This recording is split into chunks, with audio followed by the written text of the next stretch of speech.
can't really imitate the sound. The start of The Man Who Stole the World with my mouth. It is pretty unique, I think.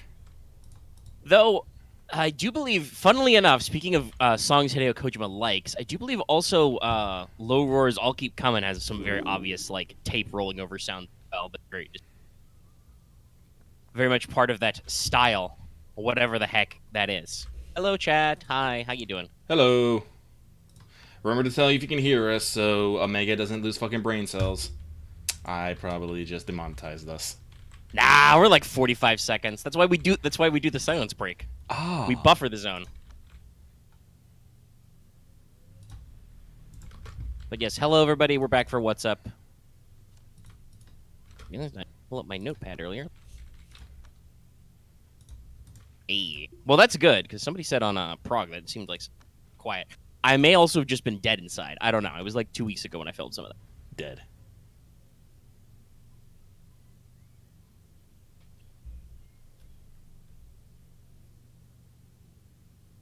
I could strike.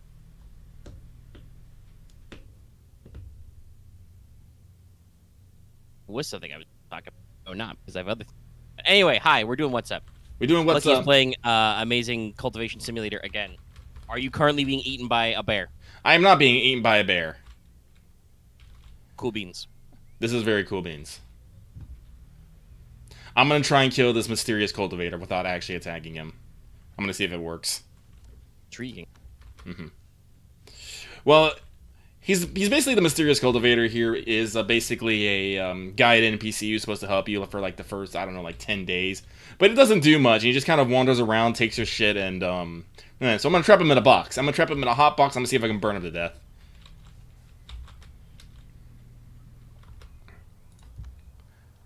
Don't look at me like that. Classic Sims. Invite somebody to the pool. Remove the ladder. Fool is doomed. Damn it, he left. Okay.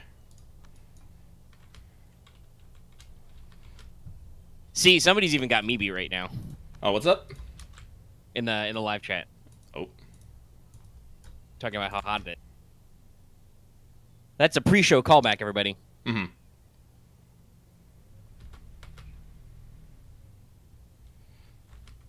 Look, he was talking about his current warmitude and was like, do I want to say it's hot? No.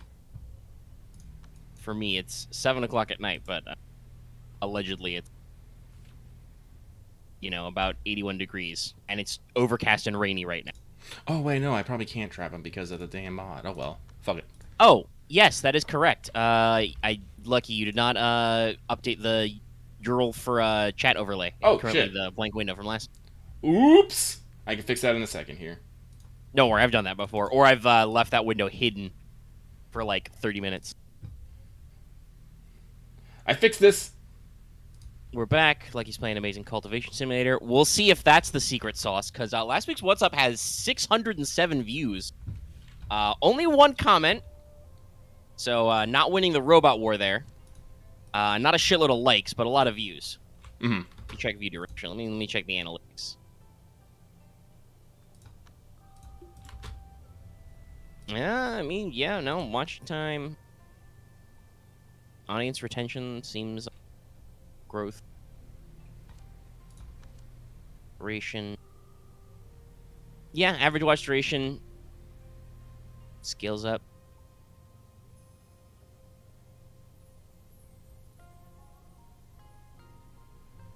Okay, so viewer retention is a little lower than usual, but still has it has that very steep peak and then a sharp drop, with only about 11% of people actually staying very long. Which is apparently a little lower than normal for us, but still, when you've got 3 times the views or even 4 or more, that's still decent, right? Right. So hopefully we get some retention on that. We'll see if that works.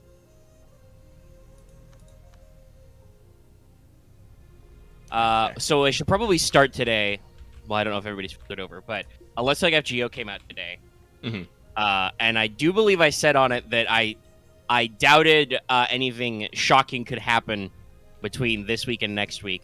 And while I won't say that the actual rerun starting really is that shocking, they did clarify something that wasn't clear when they first announced the app skills and stuff, which is, yes, they will be coming up with ways to distribute new mats ahead of time. They're going to code all the new mats into the game, obviously, and so they can give them to us early. And the Vegas rerun actually includes some Lost Belt 5.5 mats in the shop. So that'll be interesting. There was also a note, I believe, on the announcement about the mats saying that obviously they require lots of QP and EXPs to do, so they will be looking forward to improving training grounds and stuff soon, which probably means not right away on the Monday update, but sometime sooner than you would expect. We're going to get the overhaul to daily as well. Yeah, I'm excited. Yeah. Also, several people in the comments now have caught that I said Constantine the 9th, not 11th, even though it is XI. I blame Patron Chat for that one. They never let me get away with anything, and I said that several times. But okay, there's your FGU updates. Yay.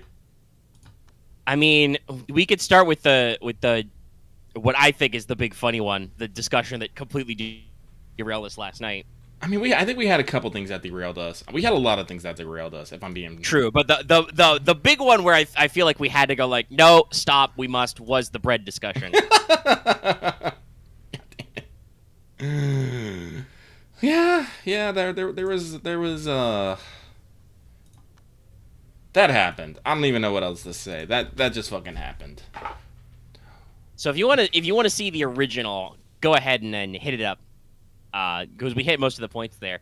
I just wanted to start us by saying that according to Wikipedia, the free encyclopedia, bread is a staple food prepared from a dough of flour, usually wheat, and water, usually by baking. And then we skip some fluff stuff that you don't care about. Bread may be leavened by naturally occurring microbes, e.g. sourdough, chemicals, e.g. baking soda, industrially produced yeast or high-pressure aeration, which creates the gas bubbles that fluff up the bread. Ooh, fluffy. And then blah, blah, blah. So, yeah, to be bread, you must contain flour and water. That's it. That's all it is. That's the technical definition of bread. Well, as we realized last night, some people are willing to, start blood feuds over their definition of a bread and sandwich. Yeah. It's a little crazy. How did that even start again? It was like someone was talking about comfort food, and I was like, yeah, I just love sandwiches. Yeah. You mentioned a burrito, and then you talked about bread product, and somebody was like, you call a burrito a bread product? And I immediately was like, yeah, what the fuck do you call a tortilla? It's a flatbread. And they were like, it's made with corn. I'm like, I don't think that matters. And then it was on, apparently. But no, it does. Like I would specify, I'm fairly certain. Even if you're using corn flour, that's flour plus water. The tortilla is bread. It's not a risen bread. It's not leavened, so it doesn't have like bubbles because it's a flatbread. But I'm fairly certain that meets the dictionary definition of bread we have talked about. Now, the weird thing came when other people were like, "Yeah, pizza and chicken tenders are a sandwich." I think those are people just being fucking. Oh, excuse me. Being cheeky for the sake of being cheeky. Well, so I don't. Since I quoted Wikipedia, I need a big fat citation needed on this. But apparently, we're saying that there was a case involving tax law. Why a chicken tender or a pizza is a sandwich. I'm going to guess if this is correct. If somebody can get me a heckin' sorcerino on that, show me the case precedent. I'm going to guess it's probably because this being America, a sandwich shop is like a specially protected, tax category or something where you get like different rates than if you are producing a complex, non-staple food. We just talked about how bread is considered a staple food. And, that probably has different taxable levels than, say, a luxury food item or something. So I could easily see like fast food restaurants and even regular restaurants being like, no. A pizza's totally a sandwich. Look, it's flatbread. There's a sauce, which is just like mayonnaise, and then there's some cheese and meat. How is a slice of pepperoni pizza different from a salami sandwich? Also, thank you, Ferris, for the $20. Like I said, I had a burrito yesterday, and next week I'll probably have a burrito again. Thank you for your super chances only. I mean, yes. Oh, not that I want anybody to for sure have to do it because it doesn't involve spending money. But I said this last time, but we are in a live stream, and apparently YouTube has actually like checked in with me, and well, not like with us, but in the Creator Studio tab, there is a little notification about how you can gift memberships allegedly, but it links to a YouTube video about it, so I'm not going to pull it up on stream. Well, if I remember correctly, mochi sorry? is rice and water and stuff. So yeah, why not? I mean, it's not baked, so yeah, I'm not sure for sure, but it is a rice cake, and I think you can argue whether or not a cake is a kind of bread. But its ingredients are, bonnet of rice, water, sugar, cornstarch. I mean, is cake a sandwich? It's like some filling usually between two like layers of a dough product, a bread product. A cake is sweet food that's made from flour, sugar, and other ingredients that's usually baked. So I'm wondering. I don't think so because I'm pretty sure they cut bread with sugar. In some cases, like I believe, like traditionally white breads got sugar added and stuff. But there's definitely an overlap in a Venn diagram where cakes and breads cross over. I don't know if that means that all breads are cakes. Because it. Oh, excuse me. Okay. So actually, Wikipedia follows up on this. In their oldest forms, cakes are a modification of bread, but now cover a wide variety of preparations. So some cakes are breads. Yeah, that would argue that mochi is then technically, yeah, it's a sweet bread, a literal sweet bread. And I don't really know why we'd fight about that. Like I said, it's a rice cake. It looks pretty bread-like. I do love it. Like, if the definition of bread is so dirt simple... Sorry, thunder's really rolling outside. I told you it's raining. But if bread really is so dirt simple as to just be flour plus water, then yeah, a lot of shit is actually bread. But what I was going to say before we double back to the cake conversation, whether or not the cake is a lie, is I did really quick want to, even though I know it's been 10 minutes, but I want to remind everybody this episode is brought to you by patrons like Adam the Harpog, Go Comics, Dr. Z-Man, 10, Black G, Carlos, Dragon, Ferris, Jeremy Vasquez, Just Faye, John Sandoval, Legendary Boss Hunter, Liam Kessler, Regent Raptor, Rise of Kenji, Rogue Robin, Sharvor, Sean Pryor, some guy named Bob, 723, and Varen the Crow. If you like what we do and want to see us do more, consider supporting us on Patreon. Thank you for your support, everybody. Thank you. We may or may not use the Patreon bucks to buy bread.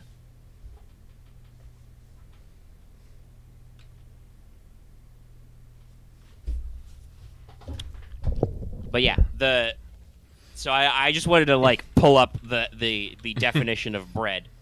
This one's not as spicy since it seems like the general consensus so far is just, yeah, everything's bread, actually. I don't know if people have run off to actually source the pizza is sandwiches quote, but like I said, you give me the case stuff, I'll study it. We have a precedent, apparently. Baked food product, flour, meal that is moistened, kneaded, sometimes fermented. Bread. I'm bread, you are bread. Everybody bread. And let's take it up ×2 speed. Double speed. I've been playing around with like how patient I am to watch people just mill around, do something, or do I need to meet them, go like, Neum! Well, I mean, I included it. Not that we have a lot to say about Stellaris, but I included it just because it was kind of timely. Because it is a Stellaris free weekend because it's their 6th anniversary. I need to double check that my game is updated. I might clock in some time, or I might not, because I've got other things I want to talk about. But it's a free weekend, so check it out if you haven't checked out Stellaris. But definitely Stellaris timescales is something that I like started very hesitant at because it's it's real time with pause, and then once I got used to the game, I was just like, am I actively engaged in a combat situation? No, triple speed. Space is slow, y'all. Even then, if you're in a proper combat and you grossly outnumber those space amoebas or mining drones, you're just like, fuck it, triple speed space combat.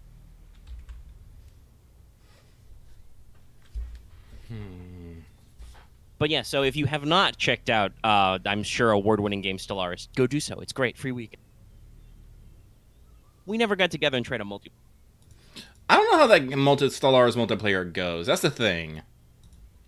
I think it depends on how many slots you have, and if you only have, barring anybody dropping out, you only have, other player-controlled factions. Like, Stellaris is very interesting. Oh, excuse me. That Stellaris is very interesting, right? That, you don't necessarily have to do anything militarily. Like, if you're really gummed up in there and you have a lot of civilizations, you do end up with border issues. But hypothetically, depending on where your territory is, two space empires could resolve that just being like, "Hey, you've corner blocked my my hyperspace routes. Can you let me have that useless ass solar system there?" And then if they don't say yes, that's when you're like, "Very well, then the destroyer shall fly. Planet Busters." But it would be interesting to see. If we had some AI formulations in there, that would also be fun. Mm-hmm. And they've gotten lots of updates. They're working on... I don't know if Overlord... That's what they're working on, but they're working on... I'm pretty sure Overlord came out, yeah. Yeah. I think I saw it. I need to check it out. Definitely be interesting to see what's got going. I also know on this I think in Celebration there's a lot of sales. Cause it's also the paradox of all the Surviving Mars DLC. But I was like, it's good, but not right now. I do want that sweet DLC. I want that Space Race in Green Mars, and the fucking Like a Space Dog one, and the Radio one for more space music. Anyway, I'll do that later. Surviving Mars is also cool. I know how much I like those kind of games.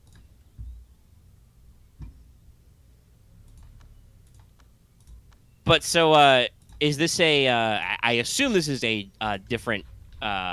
Either you've moved on to a different area, or this is a completely different save from this time, as you are building a new building shack.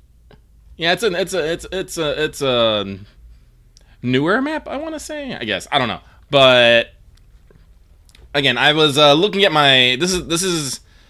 Is Loth here? No, like Loth is the one who's probably seen this the most, but Omega, you've seen a bit. I have a very specific, like, I am very always in the works about like how things are designed and whatnot. And I was looking at some of my designs for my old buildings. I'm just like, nope, I don't like this. I don't like this. This feels boring. I need to start redesigning buildings. I need new ideas. I need to build differently. So I started a new map all over again. It was all like, all right, I'm gonna try working on some new building designs to see if I can find something that I actually genuinely think is pretty cool.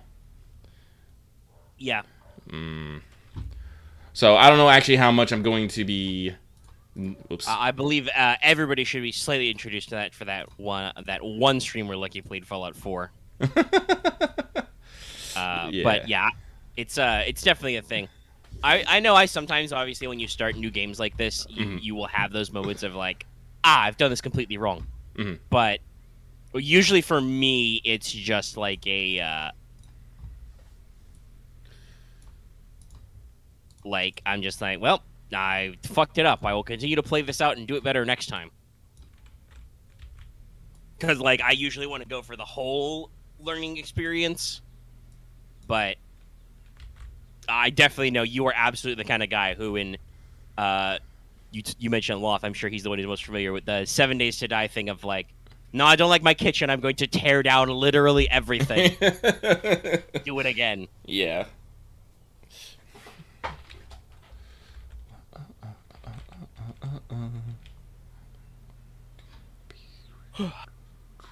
Other than that, anything else to talk about with Amazing Cultivation Simulator while it's on screen here? I would say nay at the moment. Like I said, I still like it, and like I'm still playing around with stuff. I haven't really actually fully progressed because at a certain point in the game, the game kind of slows down as you try to push your intersect members to building their golden core.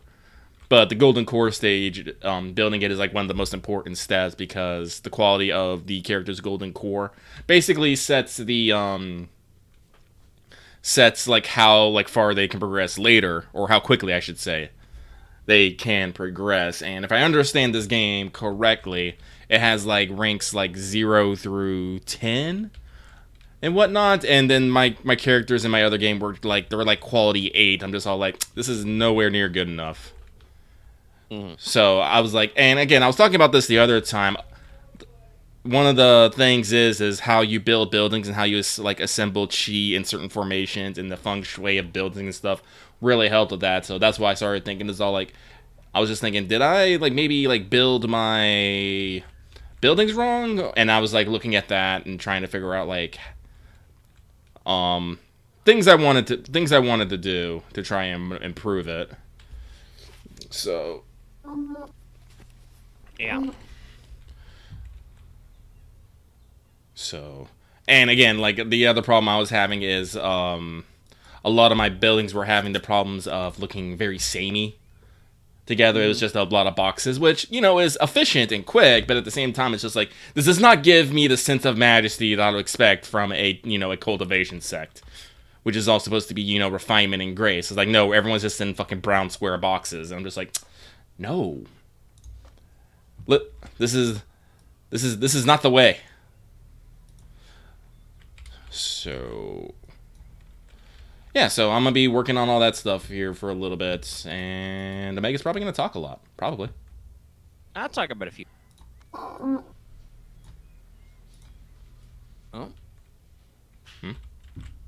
Sorry, I was just about to start talking about something, but there's a news article on my feed about God of War Ragnarok. Oh, sick. New post, accessibility features.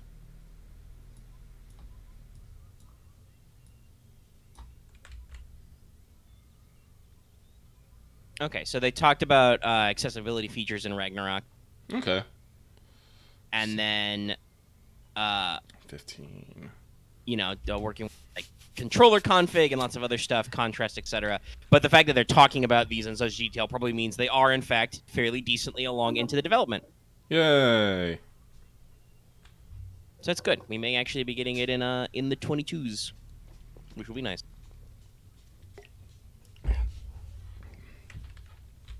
One of the crazy things about Cultivation Simulator is, you know, they have the 5 elements. The 5 elements here, you know, earth, metal, water, wood, and fire. And the way that the system works is each metal begets one element and overcomes another. Yep. And each of a character's cultivation class is of an element. And so if they're of an element, you don't want to build things of their specific element. You want to build things of the element that begets theirs. So if someone is practicing a earth cultivation path, you want to put things of the fire aspect around them to help it. The only problem is, I realized last game, is if you start building things of the fire element around them, the temperature around that item actually will go up, and if your character is not careful, they will literally just, you know, burn to death or die from heat stroke. I've had it happen. I'm just all like, okay, this is very awkward. Because, well, it's just weird. So, again, I just wanted to bring that up real quick. So if people are wondering why I'm like fussing with things a little bit here and there, I'm trying to.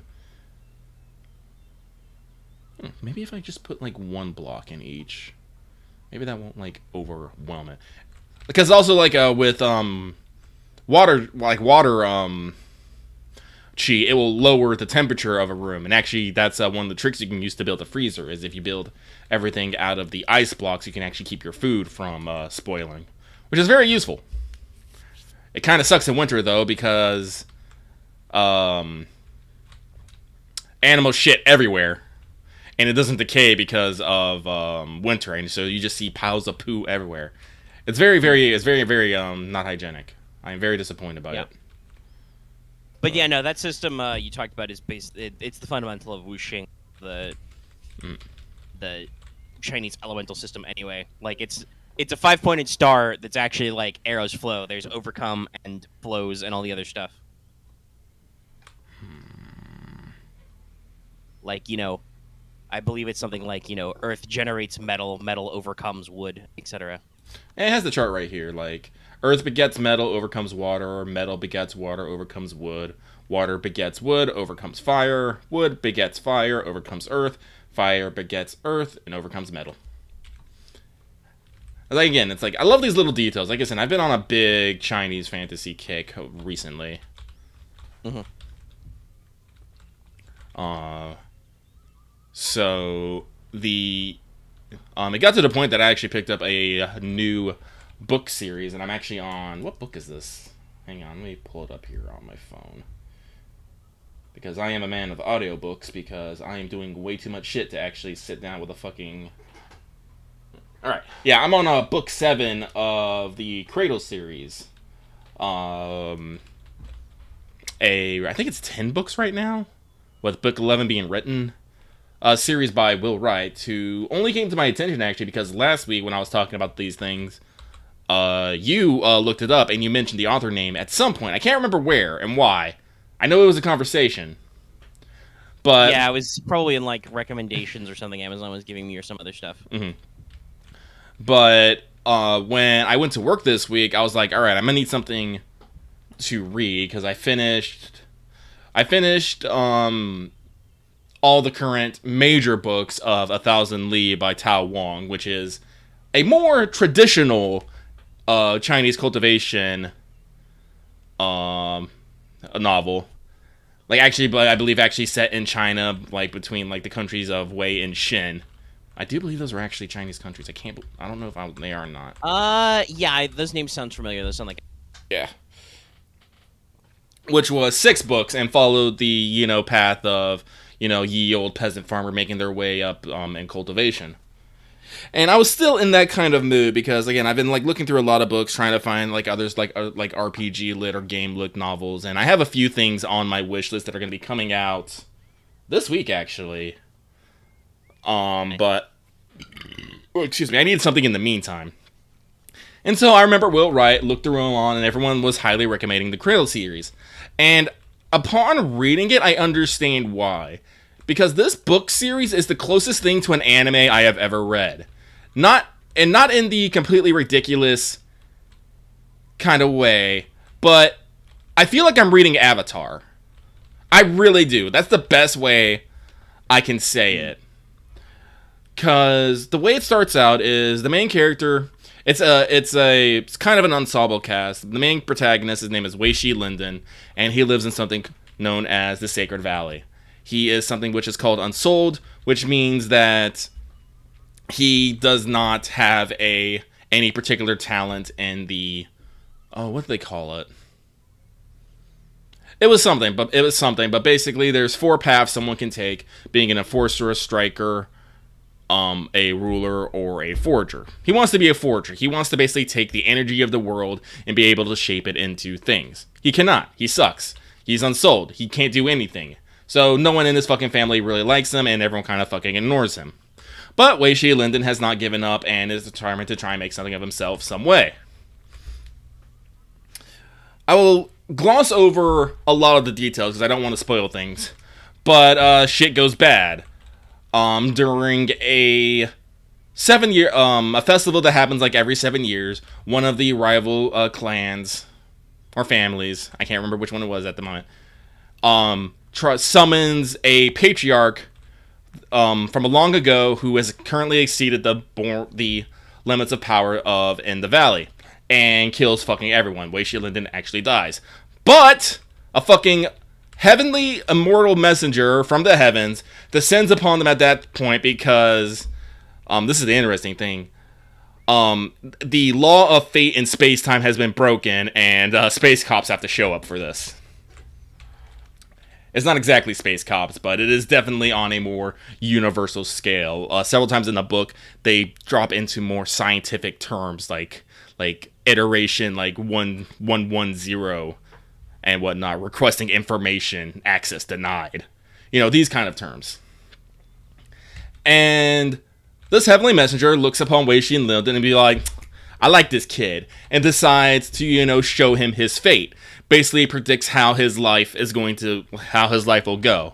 And upon learning his life, Wei Shi Linden learns that he would eventually reach the rank of copper, eventually rank the range of iron, and then, he'll live on, he'll get married, he'll have kids, he'll have a decent life. He will not be the unsold forever. He will become a little bit of someone, and he's happy about that. But then he realizes that he dies abruptly as what's the word I want to use? Kaiju. I guess the word I want to use is kaiju. Basically destroys his entire valley, and this just shakes him, and he begs the heavenly messenger to be like, how can I fix this? How can I change this? And the messenger basically shows him several people who has the strength to protect his valley, and tells him he will not find them here. He must go outside his valley and find and seek his power. And shows him basically a girl who has shown up at the edge of the valley who's fighting for her life, and says, if you can find her, she can show you the way. And so this completely powerless boy, who has nothing but tricks and cheats, decides to go through the valley to this school they're all kind of stuck up pretentious assholes, and try and save this girl. And again, I don't want to ruin what happens, but eventually, they do meet up and they go out, and they leave. And that's just the first book. The first book just sets up the Sacred Valley, and then like I said, I'm on book 7 of this. We have gone through. Oh man, how can I want to explain this?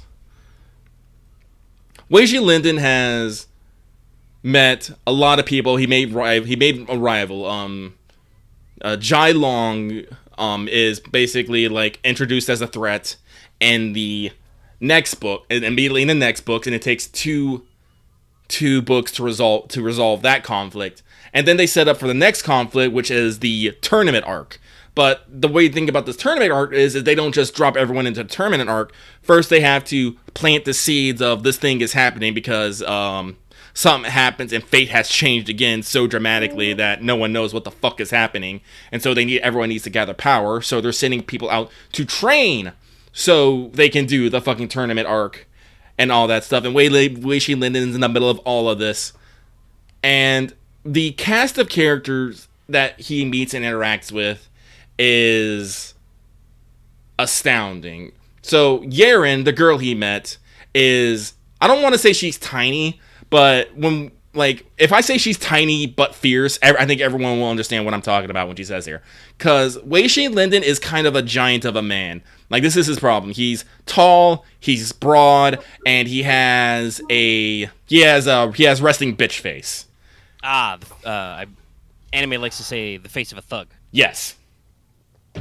But because he's grown up unsold, as they said, he has literally the bottom of the barrel, so he's grown up to have a very humble and apologizing attitude, and tries to wheedle, lie, and cheat his way out of most problems because he never has power. So kind of a big gentle giant guy, but he'll cheat at the drop of a hat if he thinks he wins. Yaren, on the other hand, is the disciple of a sword sage, who's a girl who only comes up to his chest,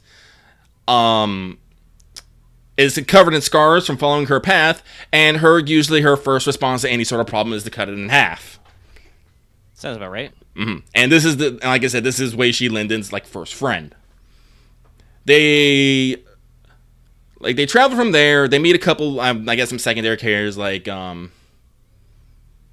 can't think of her actually named now, but it's Fisher.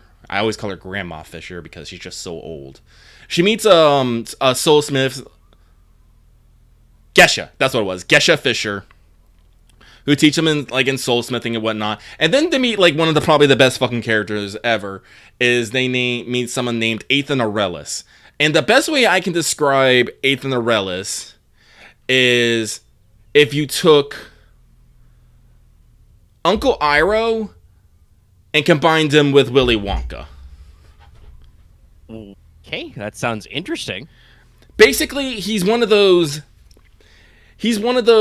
flamboyant, I do what I want I do what I want a character, but always knows more than actually than what he lets on to, and basically disguises his competence with flamboyance and flippancy, and loves surprising people and being a little weird. It's honestly quite hilarious, and I have actually like choked up laughing in the middle of the work several times through this series. And again, like being it, a Chinese fantasy inspired, definitely want to say like there's a lot of fight scenes. People learn to shoot lasers from their hands, even though they're not lasers. I like how they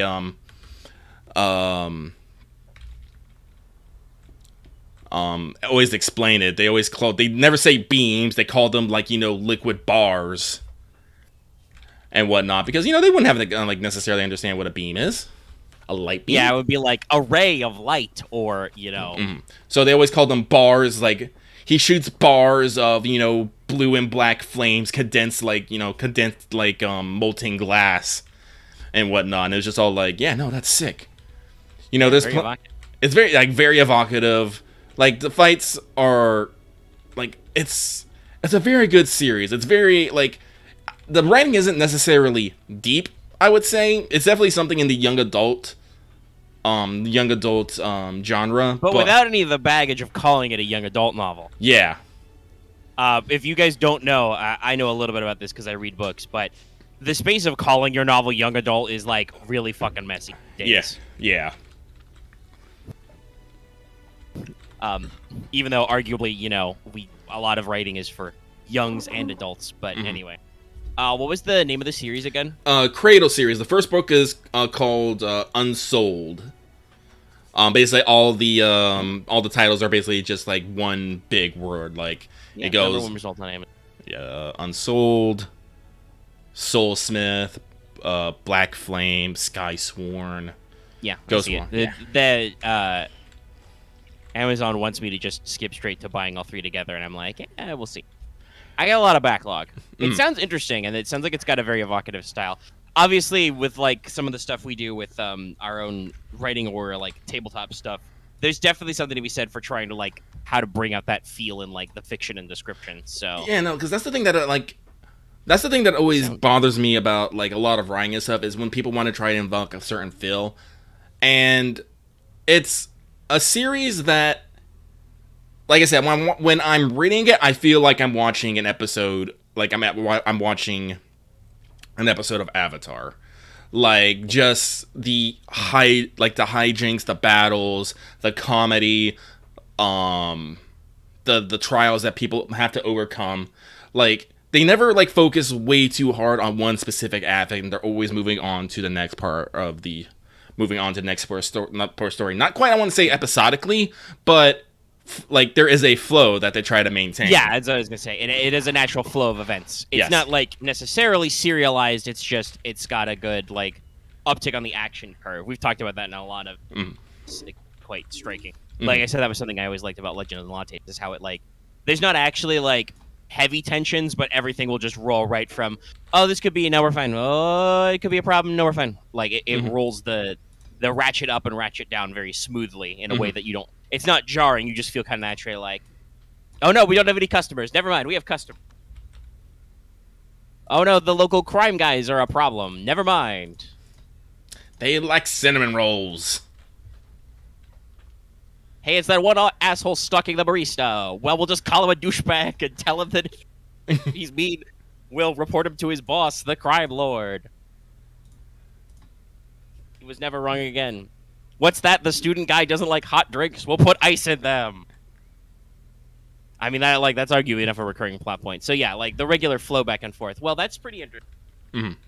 I'm always, especially after my experience with Gideon the Ninth, I'm always looking for like writers who can actually hit some really unique voices and stuff. Again, like I'm tempted. Like at the end, if I get the chance, I might just give you the audiobook because it's narrated by, guess who, Travis Baldree, the author of Legends of Latte.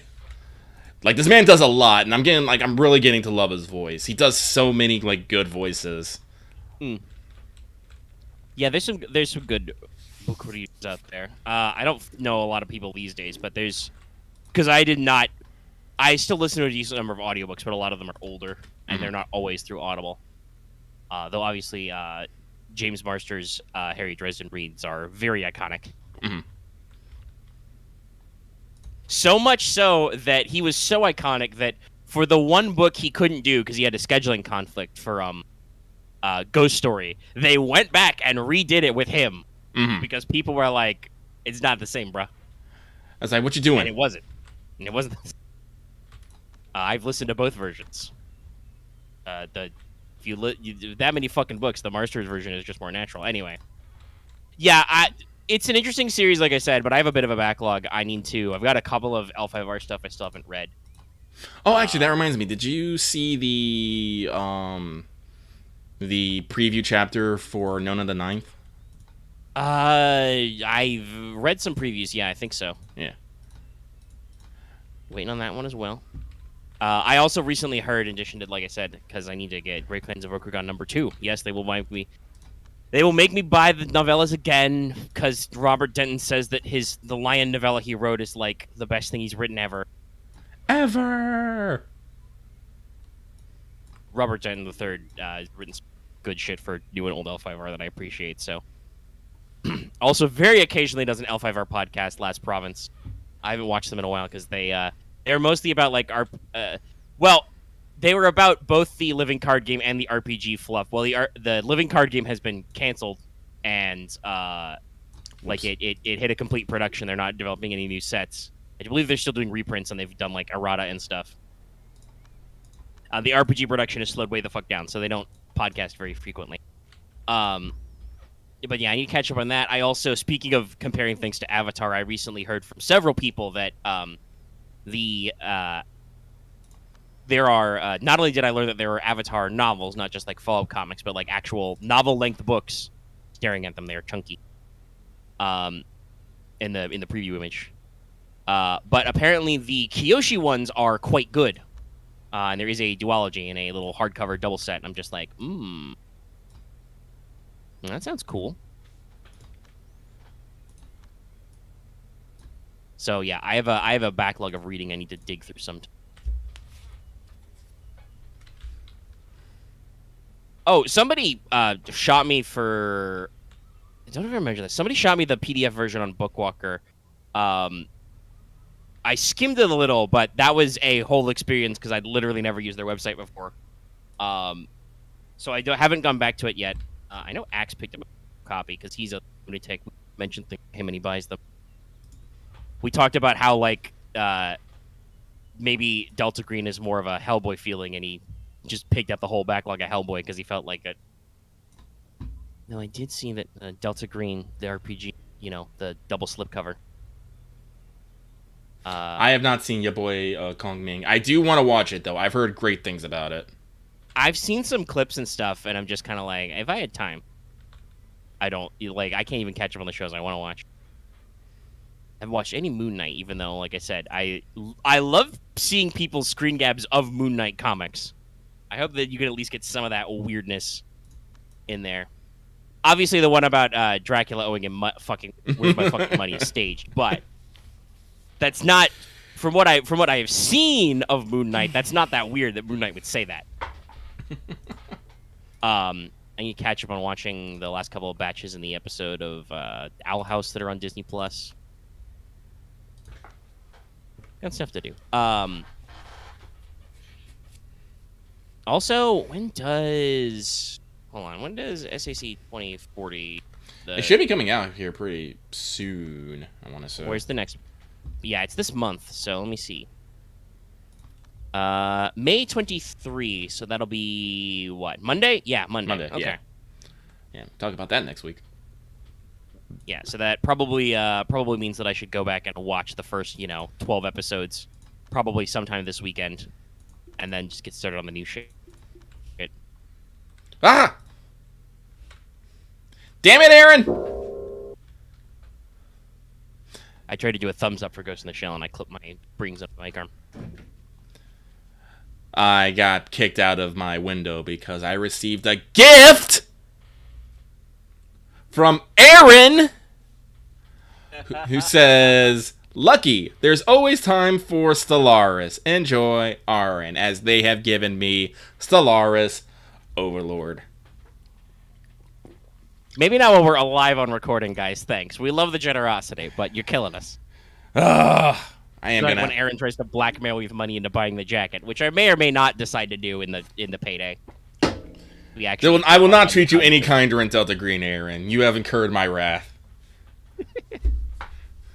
That's okay. I think you guys have a fun back and forth. Do we want to talk about Delta Green? I could talk about other stuff. Let's talk about other stuff. I feel like we're going to talk about Delta Green for a while. Yeah. But yeah, so finally, and if you haven't listened, please, you're killing me. Finally started Operation the Star Court. And that's what I'm billing it as in the thing. Mm-hmm. So first episode out now. AP's out. Fairly chunky. It's about 4 hours. I think the audio is like 3.5. If that even. It might not even be that short. There wasn't a hell of a lot of dead air. Mm-hmm. There was a lot of talk. There was a lot of like exposition and rollover. I think it took you guys like an hour and a half to fucking leave the briefing room. We wanted to talk a lot. I mean, there was a lot of pre-research, and even then, you guys ended up with some unanswered questions to find out.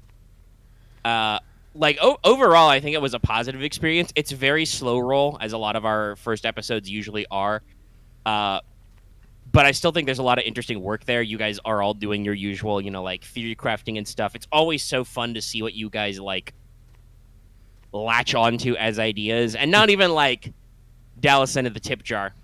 But like just in general being like, well, it could be this or it could be that. So we want to be careful of this, and we want to lean on that. And I just because this one I talked about before involves some already missing program agents. There's a little bit of like extra support on the ground. There's a little agita. So you guys had extra sounding boards besides Agent Green to hit up, and that lets me get in some fun results. Mm-hmm. Like Agent Benowitz just turns to the research consultant and is like, hey, do we think time travel is possible? And they're just like, well, time and space are intermixed, so hypothetically you can transit the temporal dimensions. And we're just like, okay, that's all I need to know. Time bullshit real. Got it. Not common, but may happen. Cool. Keep that one in mind. That's 40 cents. I do believe that is becoming a joke now of yelling Dallas to give me a fucking nickel. Yeah.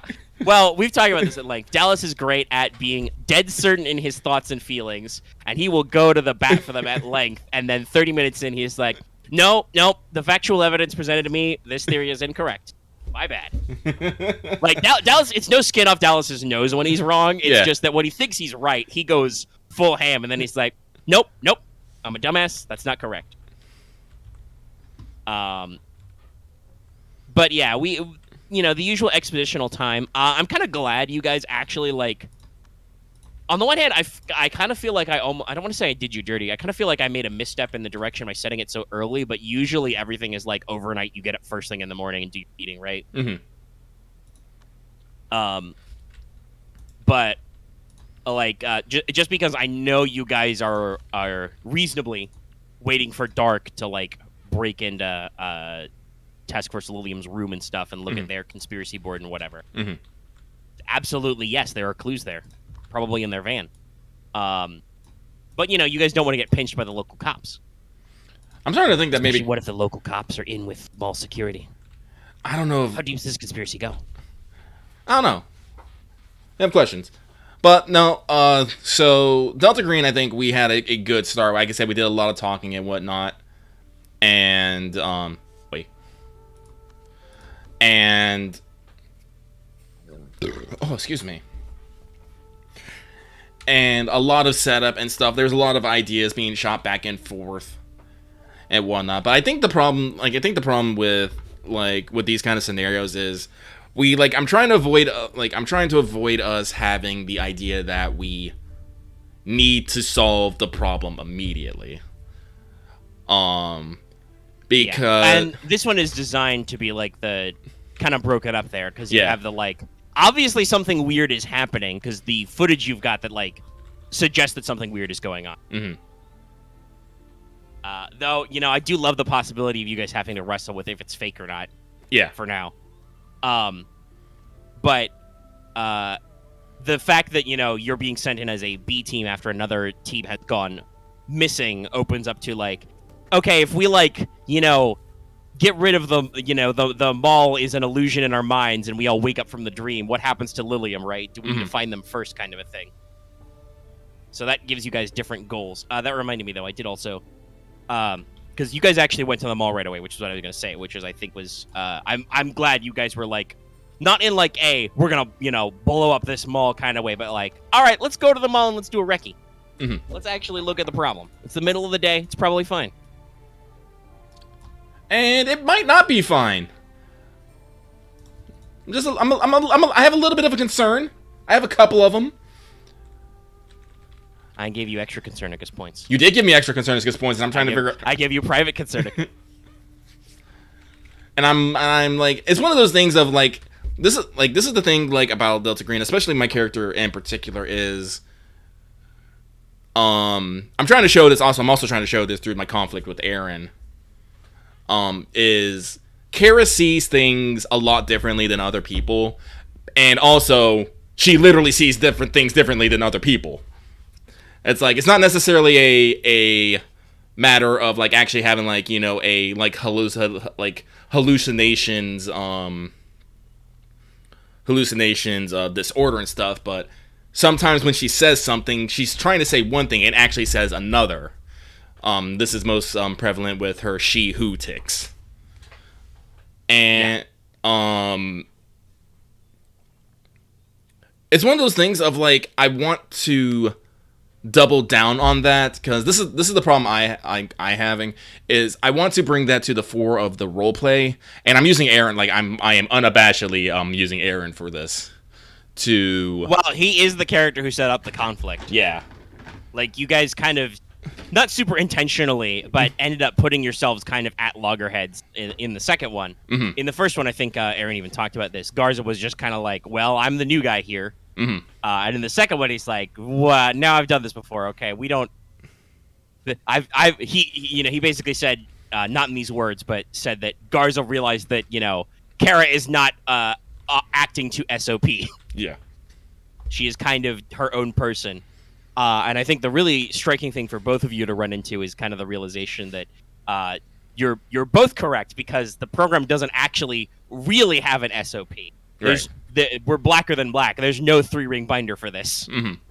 There's, guidelines and assets, and, all of you have kind of similar levels of training. You've clearly got some kind of, like, higher security clearance, etc. So there's a background you can all touch on, but there's not really a guideline for this. When they brought you into the program, they didn't, like I said, hand you a memo or a 3-ring binder about what the procedure is. Yeah. Your case officer just says, "Hey, here's what we're looking for. Find the vector, figure it out, get those guys. Move on. Call me if you need a mysterious airstrike." I really do not have no hope. We do not need a mysterious airstrike. But let's see. The room's ugly and it's bare-boned. But what I was going to say earlier was, I got a little sidetracked from, was that both I need to remember and I need to remind you guys, because you have your special GPS tracking on the phones, which is not only keyed to Lilium's vehicles, but also to their phones, because they're all GPS checked. And I just realized you guys did actually spend literal hours popping around the mall, and I neither reminded you that that's a feature you can, like, double check just in case their phones are on, and nobody brought it up, like, hey, let's see, do we pick anybody up on our little tracky signals? I was like, oh, shit, I should have brought that up. It's kind of okay that we didn't, because, like I said, you guys spent 4 hours of just kind of, like, slow roll exposition of just, like, oh no. Like, I kind of like how it turned into, like, it starts by you guys all, not necessarily, I wouldn't say the player characters thought of it as, like a simple problem, but it started with, like, okay, well, there's a weird mall that shouldn't be here. Well, we'll just, go look for where they stayed. We'll figure out what's going on, and we'll just find their cars, and we'll just, roll with it.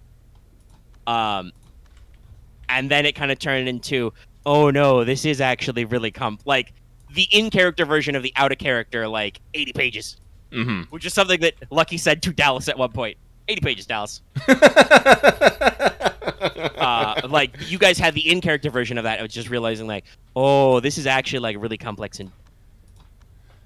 As you guys are stumbling out of the food court going, oh, fuck, we didn't look for the blueprints. Shit. We have no idea what this place is like. Like, honestly, I think a lot of our best planning is coming after the session as we start realizing, hindsight is 2020. And we're like, we might need, to figure out a few of these things. Well, that's good. Like, I like I said, I actually enjoyed, especially because it let me bring some of the jokes right to the forefront, which I'm so glad. Like, this is my, I've always talked about how with these kinds of like cosmic horror games, I personally at the table don't try and like make everything all nihilism all the time, try to inject some of that gallows humor. That rolled off really well as you guys ping pong from like, okay, this is bad to like, hold up, this place is called Night Smoke. Is it a smoke shop? Yes. Is there a hooker smoking frog out front? Yes, actually. His name's Bongstagwa. It's canon, by the way. There's no correct way to pronounce that. It's very H.P. Lovecraft. The fucking phenoms on the bong to the sagwa is like awful. I'm not sure I said it the same way twice in a row. But yeah, and that was a like, okay, that's funny, but also weird. No, and like there's a lot of weird things happening, and again, like this is the problem I'm having with cars. I'm trying to figure out a way to turn that information into something without just being all like, without yelling, hey, there's something weird, because I don't know if there actually is something weird. Yeah. And again, and I think the problem right now is because we started so early, we did throw off the mall. We checked out like an anchor store in 2 sections, I think it was, and a couple more. And then you decided, wait, we're gonna be here literally all day. What if we just cruise and like peek at all the anchor stores? Yeah. And like I said, I think you guys did a good thing by like realizing like, okay, we don't need to tackle them all in one day. It's clearly like big and complex. Why don't we? Dallas had already fucked off to do background research, and it was like, all right, let's go back to the motel and do some background shit. Mm-hmm. And I know at the time in session, you as Kara were kind of like, yeah, I don't really know if there's anything for me to do. I might just chill back and learn some rituals. But I feel like actual post game, you the players are talking about it, and it's like, yeah, we actually have a little bit more of a complex checklist to do than we thought. Mm-hmm. And hopefully we can tackle a few of those things. And I think it's great. Like you guys are mulling it over between sessions and being like, yes, we have game plan. Mm-hmm. Because more game plan equals hopefully less like stumbling around, not realizing what's going on. Because like I said, while there's a lot of depth here, I do want you guys to poke the weird thing, because that's when the fun stuff happens. That's when the sand loss and the screaming and the shooting. Yeah, I'm wondering if it I am wondering if it is. Do we just have to go to the mall at night? Like, I don't know. But if I'm telling you right now, if Kara wakes up from night terror, she's probably gonna call that fucking weird dream hotline. Oh, I'm waiting for it. I think I said that on mic too. I'm like, I'm just waiting for you to blow your night terrors roll and like call the fucking hotline. Mm-hmm. That's why fucking not. But then, again, we started talking about other such things because, you did something a bit extra, as you are wont to do. Yeah. And you started putting together a more comprehensive firearm listing for Delta Green. Yeah. And I intended it. It actually has the armor list on it now too. Oh, it does? Sick. Yeah. I mean, it's pretty simple, but it started with, I thought about doing one of my usual documents collecting a lot of the more common equipment stuff, because while the tables for the equipment chapter are very robust, it's just table after table after table after table.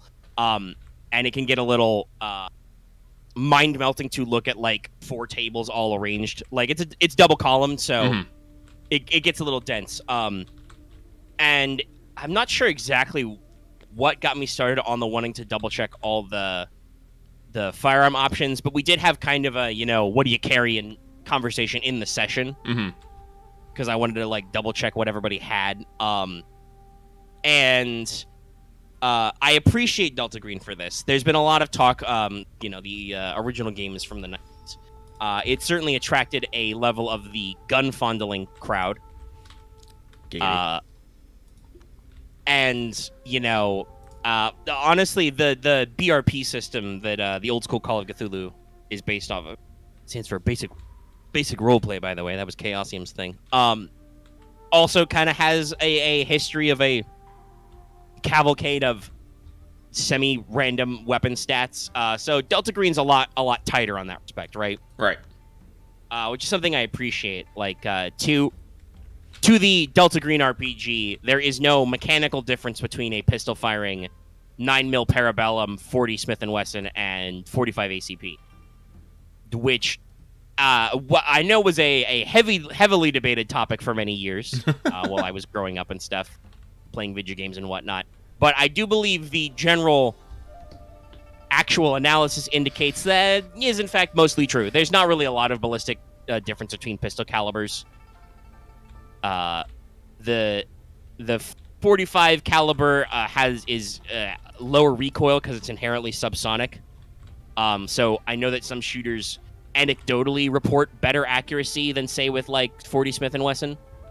But overall, there's not actually that much more performance. Like, if you wanted me to theorize, I haven't seen any like out and out for this, but the reason why a lot of like special operations groups prefer 45 caliber, because they do. To this day, as far as I know, the FBI's hostage rescue team (HRT) still uses a 1911 clone. I presume they like it because, one, the weapons are robust. The 1911 and its variants, back-to-back World War champs, literally been in use for over 100 years. And the Heckler & Koch 45 pistols, the HK-45, the USP 45, and its many variants are all like ludicrously highly designed, peak German engineering bullshit. Kraut space magic kind of stuff. So, one, the weapons are high quality, but also I'm going to assume the fact that usually 45 handguns are single stack means they're slimmer, easier to draw, and carry lighter. And the fact that they are already inherently subsonic makes them ludicrously easy to suppress if you wanted to be all, spec ops. Spec ops. And if you need that, like, infinitesimal slight edge on the caliber is slightly bigger, it will actually pack a little bit more of a slap of energy because it is a slightly larger bullet. But stopping power, as a lot of people talk about it, is a myth. And so, yeah, genuinely, it doesn't really matter. I think the only thing that, like, I have a slight bone to pick about this system is that it oversimplifies a lot of effective ranges. Some of that is in how the range system actually works with Delta Green guns, because it's your base range is how much that's you get normal, no penalties. Double that is long range, you get a -20 penalty, which can be easily offset by various gadgets and doodads, which is another thing I put in the list because weapon accessories is very far from weapons, which I thought was slightly counterintuitive. But some of them are actually designed to like give you bonuses that basically correct that.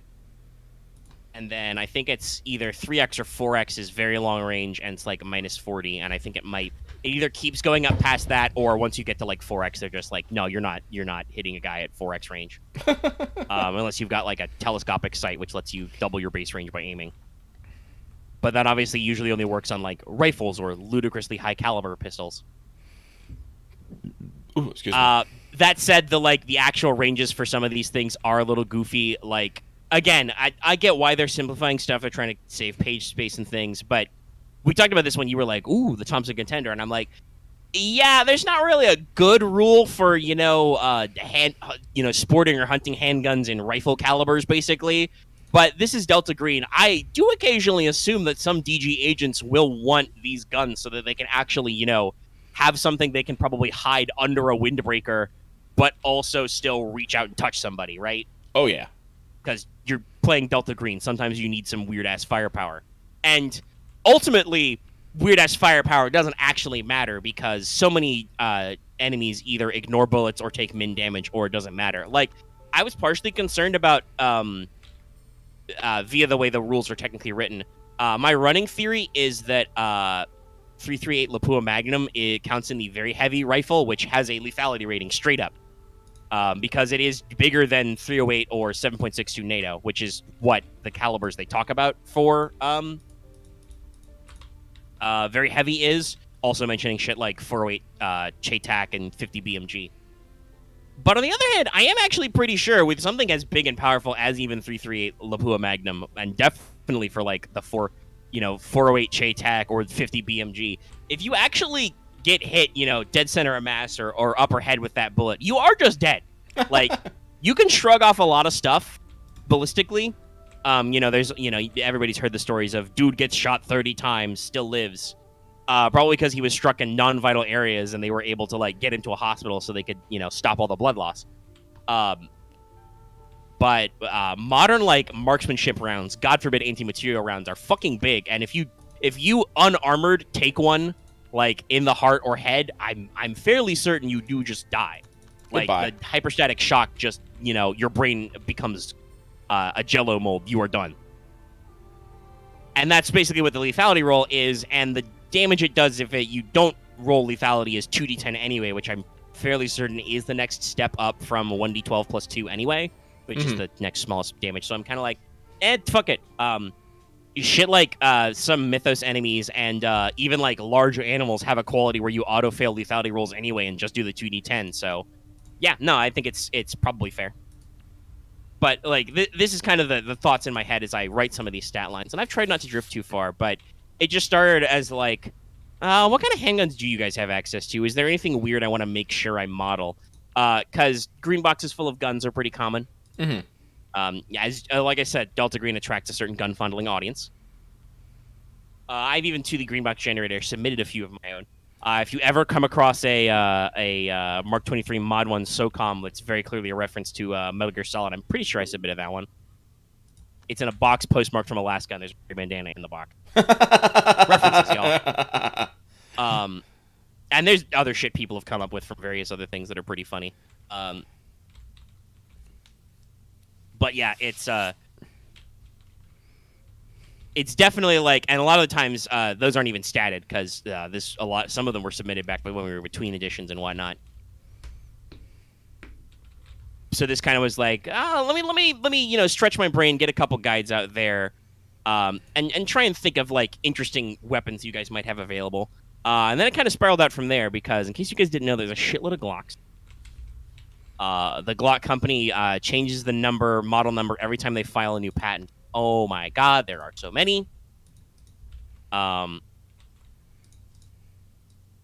And, kind of went from there, including a lot of the basics, spreading out, like, different calibers, different levels. I don't want to say it was fully about quote-unquote balance, but I definitely, like, wanted to make sure there were a couple different options for some of the actual, like, different calibers, sizes, etc. Obviously, with the Glocks, like, I didn't even do, like, I mean, you guys can literally see the jump. We go from, like, 17, 18, the 19, the compact 9, and then I just jumped to 21 because the Glock 20 is the 10mm auto version, which isn't that common. I might include it anyway because I did include some other ones. Oh, no, I put the G40. That's the second model they made that was 10mm auto. Different compacts and stuff. And some of that was for different calibers, but some of it was just fluff. Like, I included a lot of, like, the subcompacts and slimlines and shit because I was just, like, mechanically, there's not a huge difference between, a full-size 9mm pistol and then, like, a subcompact, other than that it holds less rounds, and the magazine size are absolutely guidelines. The Delta Green Agent's Handbook is full of, like, yeah, if you've got a revolver, it holds 6, but it might hold 5 or 7, depending. But the capacity of handguns can go from here to here, kind of a thing, right? Right. But there are actually notes about how you can conceal weapons and stuff, and I thought it would be good to, like, give you some options, for, like, okay, so if I'm carrying a, full-sized, like, 9mm pistol versus something clearly marked slimline or subcompact or compact or whatever, I can probably store the compact a lot easier, in a boot rig or something, as opposed to I'm carrying, oh, I don't know, a 500 Smith and Wesson or 4570 government Magnum revolver that's as big as my forearm, and because old Omega's gonna be like, where are you concealing that handgun? And that's when the player character turned to me and be like, I'm not. Cowboy all the way, baby.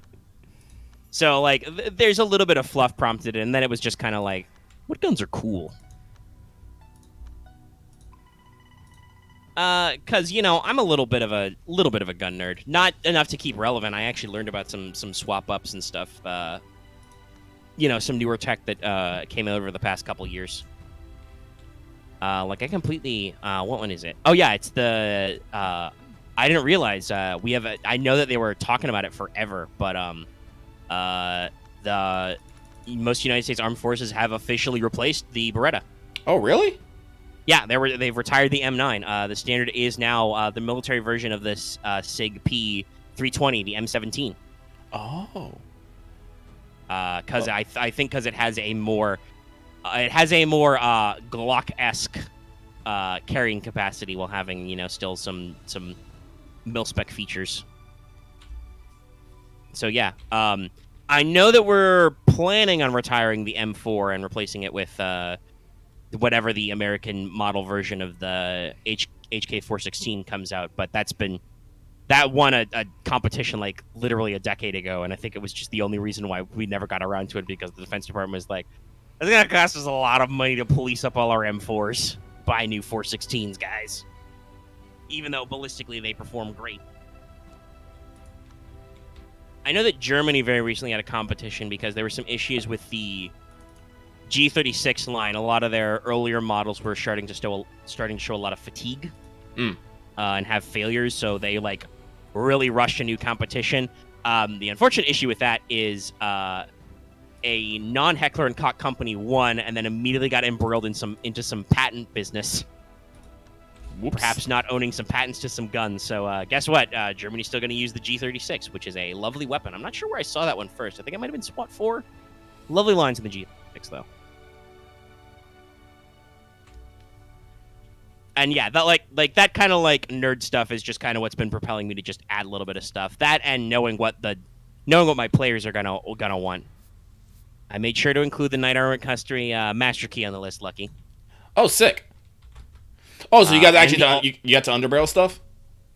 Yeah, it's not a separate section. I just put it in the okay. in shotgun list. But if you click on the picture, it shows the underbarrel. Oh, sick. Do you I have also included the the M26 Mass, which is the modern replacement because that's mag driven. I didn't think I put the 203 actually on the grenade launcher list yet. Well, I'll probably get there. I mean, I'm pretty sure the M203 is still in circulation, but yeah, no, they moved I know most of them have moved on to the other one. Heck. Yeah, there's a few different stuff. And some of this stuff is just pure wish listing. Just I remember this from Metal Gear Solid 4, basically. Oh yeah, when I saw the fucking SOCOM on there, I was all like, yes. It's a pretty rare gun, but it was not it was retired after a while.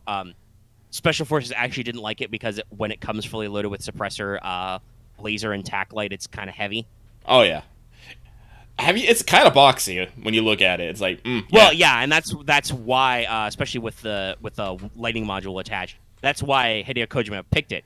You'll notice there's no FAMAS on this list because that doesn't make any goddamn sense. The odds that you guys will actually run into a French assault rifle FAMAS in America are incredibly slim because the company that makes it never opened a factory or anything over here, and imports have been blocked for forever. So, there are actually some FAMASs that were imported before U.S. gun regulations changed, but they are, crazy expensive. Not WA2000 levels, but they're collector's items now. So again, the odds that you guys will run into are nuts. But Hideo Kojima picked the FAMAS for Metal Gear Solid 1 because it's a very boxy, futuristic gun, right? Right. It has the very clear, large carry handle. It's the bullpup, so it has a very blocky mag at the back. When you go for the short barrel, it's got kind of a blocky frame. So it worked very well with the number of polygons they had. on the PS1. You know, like by the time we get to the PS2 and Metal Gear Solid 2, everybody's toting like M4s or M16s. Metal Gear Solid 3 is obviously set during the Cold War, so you're limited to like I think an Ithaca Model 37 shotgun. You got a Tommy gun, obviously, when you beat the pain. AKs, because yeah, Soviet Russia, and the XM16E1, you know, the prototype M16, which is very funny considering that the boss is wielding an M16 derivative. The Patriot is a firing port weapon. It was a short-barreled, designed to be vehicle-mounted variant of the M16 with a double beta mag. For I think Bradley fighting vehicles, meant to fire them out the firing ports. You know, World War I tank style. Just lean out with your machine gun, Jimmy. You'll get the dirty hun. But yeah, so I you know, pulled from a lot of popular lists. I pulled from stuff I liked. I double checked with, you know, Girls Frontline for any classic meme guns that I forgot about.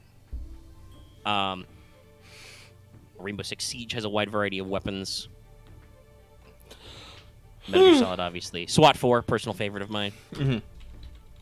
The general idea, though, like I said, was there's not a lot of like Russian stuff in here. There's a decent amount of European because a lot of those companies have factories over here. Like I think Heckler and Koch has a factory in like South Carolina. I know FN does some manufacturing over here and has actually bought out some like American brands. When they've gone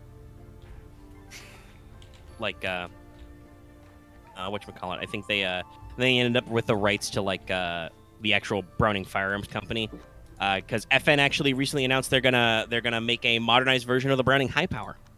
Oh, which looks very nice. It's in my list. But yeah, that just started as like a weird thing, and then that kind of turned into some of our kit debates. Yeah, like I know you talked about how I think you said you think it might be cliche, but you thought Kara should get a P90. I think I said I needed to get one on principle. Yeah. Just because I love the P90. Yes, the P90 is an amazing term, but also it makes sense. Hey, chat, do you know the story of how the P90 got developed? Well, you should tell it anyway. Yeah, so the P90 is really forefront of the personal defense weapon concept, which is pretty ingrained right now. I actually like when designing this stuff. I decided not to split because what I did was I split assault rifles and carbines and technically battle rifles from hunting and sniper rifles. You know, marksman weapons and other shit like that. Slow fire. But there's a lot of PDWs that have been developed over the past couple of years. So the original concept, this was piloted by FN Herstal, which is a Belgian company, in the 80s, and the actual P90 I don't think was released until like very early 90s. Check. When we actually started production. Yeah, 1990.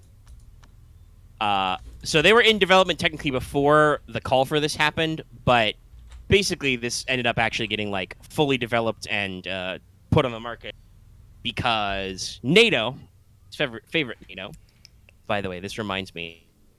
Look up NATO waves. It's hilarious. It's just retro synthwave music over old like NATO training footage.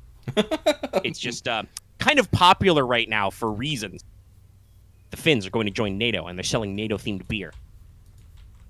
Welcome to the team, guys, I guess, assuming Turkey doesn't cockblock everybody. But so NATO put out basically a request order to, you know, all the member countries and their various arms industries, and we're basically like, okay, we've realized we have a need for basically a new type of firearm. You know, weapons development isn't static, right? Right. Both technological advancements and doctrine changes. In the First World War, almost everybody was, manual bolt action on block stripper clips, and then we invented the submachine gun, Bergmann MP-18 from 1918. I was like, holy shit, baby machine guns, this is great. And then it obviously, you know, developed over years. By the time we get to World War II, most countries have access to some kind of semi-automatic repeating rifle, even if they're not using it. You know, the AK-47 is dated 1947 because And I think the Sturmgewehr, the storm rifle, the Nazi prototype was like 44 or 45. So like the idea of a repeating rifle was invented, and you can argue that BAR was already a repeating rifle because it's a fucking machine gun with a 20-round box mag. Not a lot, by the way. But so weapons development's constantly moving. So NATO realized, okay, we got an issue, right? Our assumption during the 80s is that when W Day comes, when World War III starts, the Russians are gonna roll outside of the Iron Curtain into East Germany, and they're gonna send all these paratroopers behind our lines. That means that our command staff, truck drivers, our rear echelons comms guys, and everything are gonna be confronted by body armored paratroopers, and they're only going to be carrying their 9mm sidearms because 9 Parabellum was very common as the sidearm caliber. I'm pretty sure we were still rocking the old Colt 45, but that also still doesn't have enough muzzle energy to penetrate Russian body armor. So NATO was like, so we need a short barrel compact weapon that these guys can, carry with them in an attaché case or tuck inside a vehicle with them if they're like driving a truck, but can penetrate body armor. How do we do this? And FN Herstal was like, we got this. And developed the P90. They custom built, completely from the ground up, the 5.7mm cartridge. Mm-hmm. They designed its ballistics to be inherently armor piercing. Technically, most civilian ammo you get isn't actually going to be armor piercing, but the actual mil-spec stuff that the 5.7 was designed with has a tungsten or steel core penetrator in there. I've heard that the ballistics for the guy on the other side actually get worse for him if you are wearing body armor. Like if this bullet goes through a steel plate first, its effect on target is actually better than if you were wearing nothing at all. That's terrifying. Yeah. And the P90 has a very unique design. You've probably seen the gun before. Google it right now if you're not sure. But it's very boxy. It's completely ambidextrous. It's got like double thumb hole stocks. It uses a top-loading magazine so they can store a lot of ammunition. It's 50-round box mag. It's translucent so you can count. It's because of the way the magazine is oriented. It's also got this little like aperture cage, which is usually covered in rails now. Some had like inherent reflex sights, but you can put a lot of optics on there. The barrel length is really short, like for your average adult male. I think it's it's short enough that it fits across your entire body without actually transversing, which is very compact. Let me see if I can find the overall length. Yes, the overall length is under 20 inches. So this thing is, less than 2 feet long. Mm-hmm. Like I said, fully ambidextrous. The spent rounds eject out of the bottom. So it's, perfectly designed for this PDW concept, right? The rounds are armor piercing, high capacity, very compact. And I'm sure if it had needed to function in this role, it would have. But,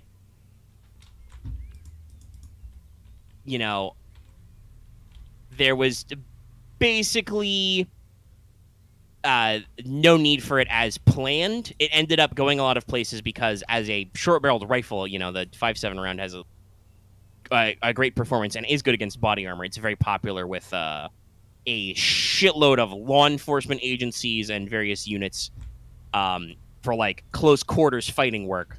I do think they actually distribute a decent number to people as like for truck drivers and stuff. Mm-hmm. Because it's a great weapon if you are in a vehicle crew, because it's much shorter than even carbines. But the need they originally envisioned for the P90 never materialized.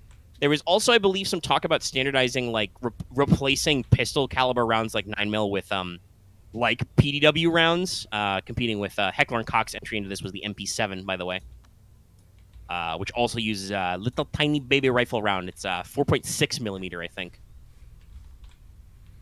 Little tiny no recoil gun. Very effective. So there was talk of actually replacing 9mm with this. That didn't go anywhere. Probably because of the war on terror, I'm going to say. Probably. We realized that, like I said, weapons like everything else develop over time, and we learned some interesting lessons through Afghanistan and Iraq. Like, one, that's how we actually learned that, like, hey, you know, maybe we do need some reach out and touch somebody calibers because what if we're fighting dudes hiding in the foothills in the middle of fucking nowhere? Like I think marksmanship called for like proper match grade weapons in 338 Lapua. One of the more popular calibers, the Arctic Warfare precision platform. You've probably heard of the AWP and its many variants. Op. Very popular because of the counter strikes. But like, there's a lot of like caliber talk that evolved. I do actually think now we've got an interesting thing going on, where like now we're running into the problem that like people are like, man, if we actually fight a battlefield enemy, 5.56 isn't actually that good at penetrating body armor anymore either.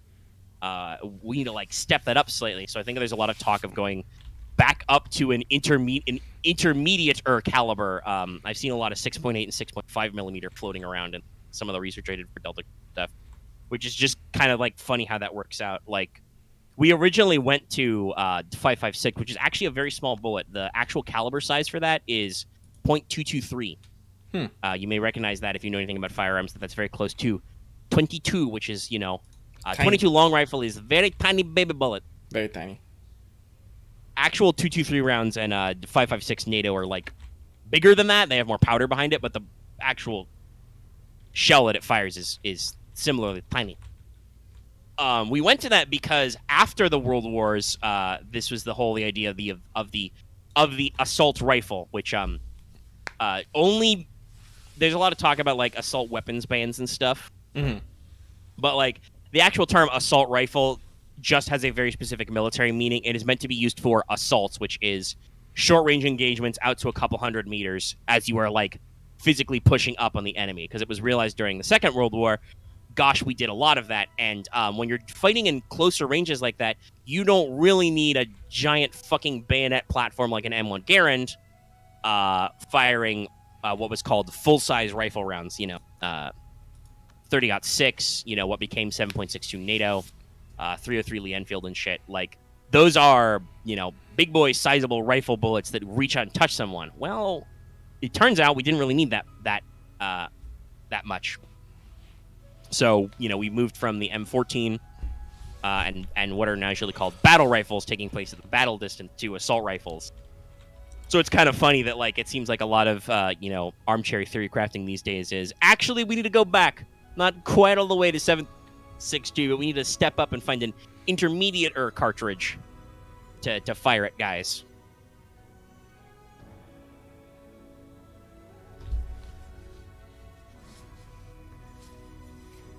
Well, yeah, the thing is, if you fire accurately, it doesn't, like, I just joked that 22 long rifle is a tiny baby cartridge. It's still used for, like, hunting, target shooting, whatever. There are even, like, pistols which you could arguably use in a self-defense context. 22 long rifle. It's the main thing is that, like, if you get somebody correctly, it'll work. The problem with 22 is that your odds of hitting something important are directly proportional to how good you are at putting the shot on target. Whereas, like I said, 45 ACP, you have a little bit more wiggle room. The main thing is consistent ballistics. Bigger cartridge, bigger shell casing means more powder. Usually means more energy and velocity. And then this actual size and shape of the round affect the ballistics on, like, penetrating and hitting targets. And that to wrap this back around to the Delta Green combo where this started, even though I'm full of these stories. Though if you want even more of these stories, check out Mike Burnfire's YouTube channel, Zach's Gun Rants. Zach Hazard, one of the two hosts of that YouTube channel, was an actual small arms repairman in the U.S. Army in Iraq and has a lot of experience with gun source stuff. 6.5 or 6.8 is usually the caliber seen reference. Though, what's the actual millimeter diameter of? I've seen a lot of 300 blackout as well. 300 AAC blackout. Oh, that's also a 7.62. Okay, 7.62 by 35.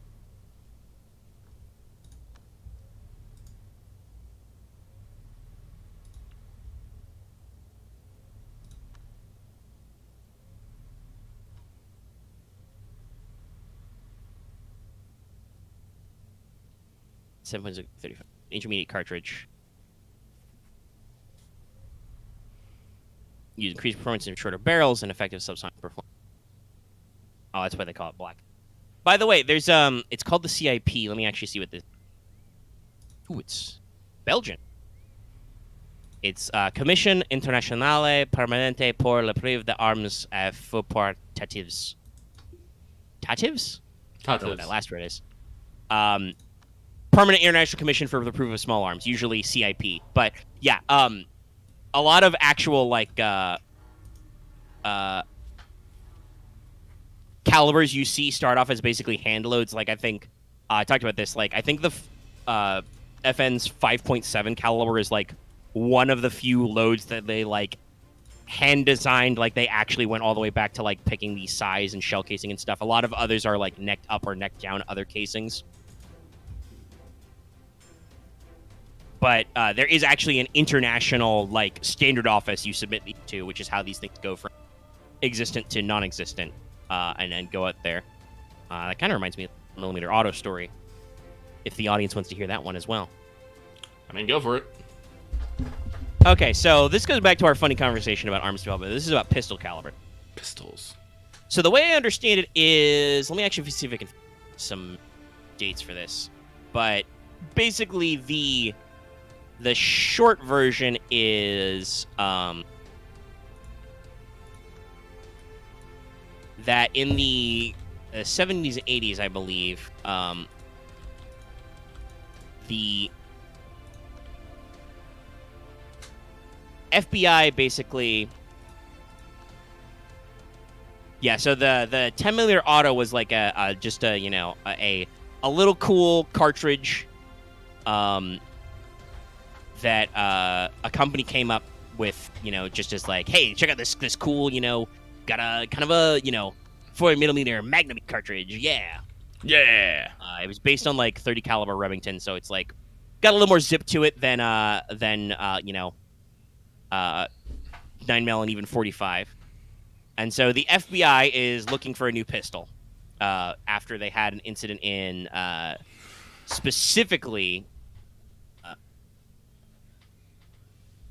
in 1986, a Miami shootout. So basically they were like, okay, our 9mm sidearms and shit aren't good enough. We need something better. So they test out the Bren 10, the Mini Bren 10, which is 10mm auto. And so it gets out there. Okay, they've tested it out.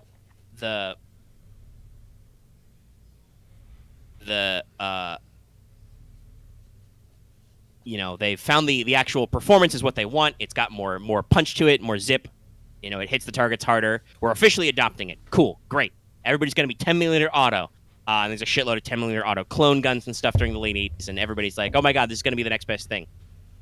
Well, guess what? A few years later, the FBI decides to drop it because they realized they had a problem.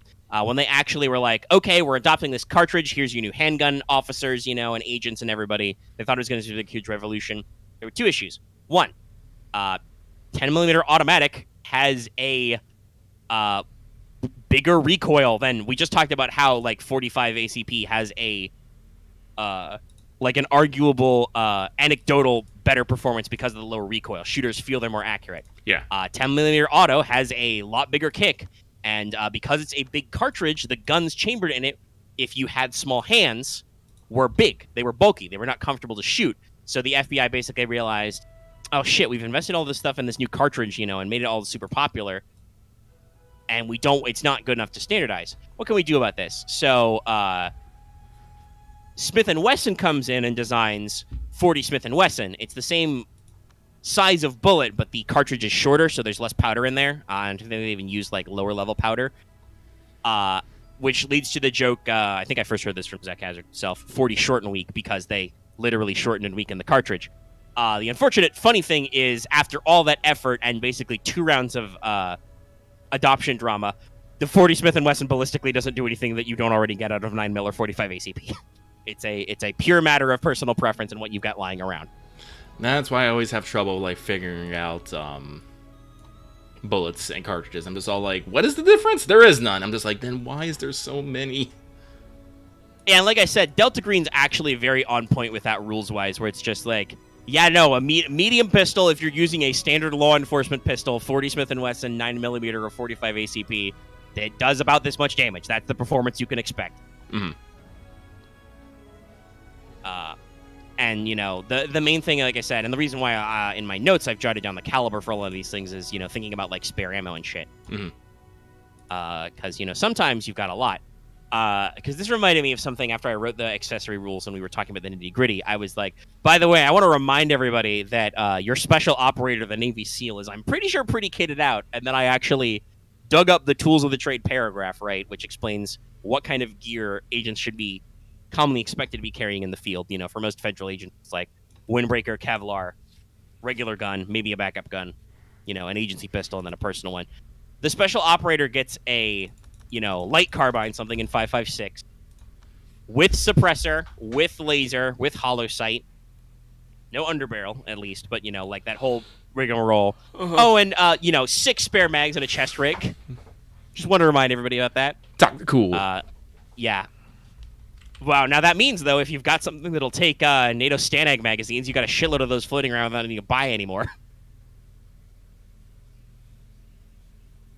That said, the auto-fire rules are also reasonably realistic as well. I think the minimum you can probably get on that M4 or whatever he's carrying. I don't actually know what the seals are these days. Definitely some kind of air-based thing.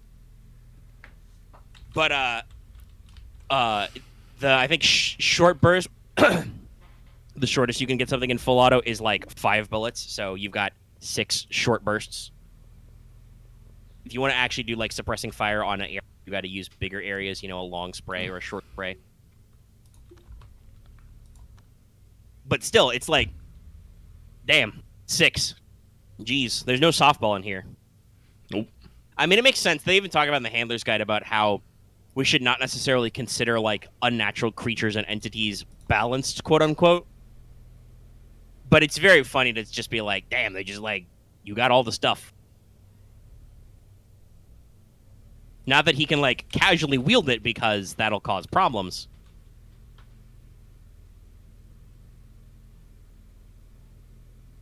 But still, it's good. And I mean, some of the fluff stuff I put in there even affected, like, you were trying to figure out what you would carry. Oh, yeah. It was pretty easy for the federal agents. Axe actually likes the SIG, so I think he went with one of those. But the standard issue for FBI and I think a lot of other federal agencies is the Glock. Glock has actually made an updated G17. I think it's the G17M is the most common one for like mil-spec stuff and law enforcement. So you know, that's probably what they started with. Obviously, we talked about this. You know, our Navy SEAL has probably some kind of M4A1 SOP mod nonsense. And is probably carrying, you know, either his M9 or the new M11. Unless Marth wanted to pick one of the 45 caliber pistols, like a HK-45T or something. Mm. You know, Special Forces. Special Forces, but B-Forces. you actually had a thought because you were carrying a light pistol, I think. Yeah. Which one was I picked a Glock? What was it? It was a slimline one.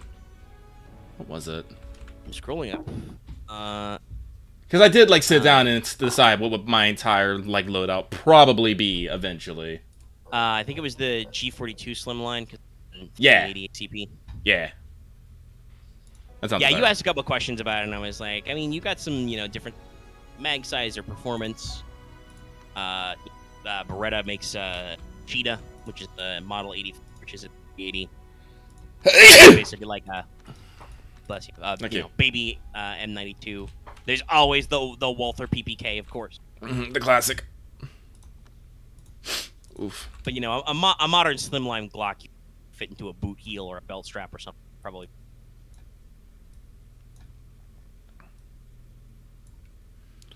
Oof. And honestly, I think part of this discussion came from definitely in actual Star Court.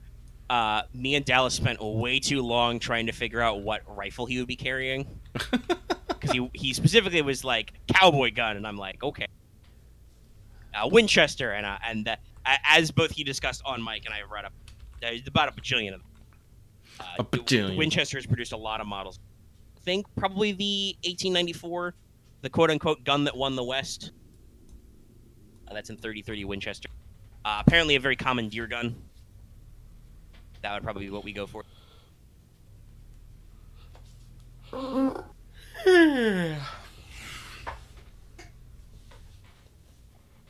And this discussion, I think, also kind of came up because of some of the things that actually weirded you out about this mall. Yeah, no. I don't know how many gun malls in the malls in the U.S. have actually full-on gun stores on their premise. I really don't. Like, I've been to, like, I can't say that I am a mall connoisseur and that I have visited plenty of them, but that doesn't seem like a usual thing. And Ed's Zombie Survival Supplies is one of those things. Usually when I go to malls, the things that I always see, like, oh, finally, the fucker's leaving. The thing I always see some sort of novelty stores that has, you know, the quote-unquote blades and the fantasy blades and all that crazy stuff. Yeah, I've seen a few. It's like, never guns. And I'm just all like, oh, that's interesting? Question mark. I don't think it's unheard of. It's just not common, but it, you know, kind of fits in. There's also the complete lack of self-awareness the High Noon Mall has actually placed their security, their, you know, private security subsidiary as Mall Ninja Security. And they are kitted the fuck out. They are, in fact, Mall Ninjas. Like, full tack rids. I remember UMPs, flashbangs, you know, balaclavas. I'm just like, wow. Yeah, they roll around in their shitty little tactical golf carts wearing the full rig, you know, tack vest, chest rig, carrying, you know, carbines or submachine guns. Everybody has a 1911 clone on his hip, wearing a balaclava. Balaclava. Because, you know, to complete the ninja look. They're also actually carrying tactical katanas. Weirder and stupider, but true. Alright, let's see if this actually works. Okay. So... That definitely gave you guys the heebie-jeebies, I was glad of.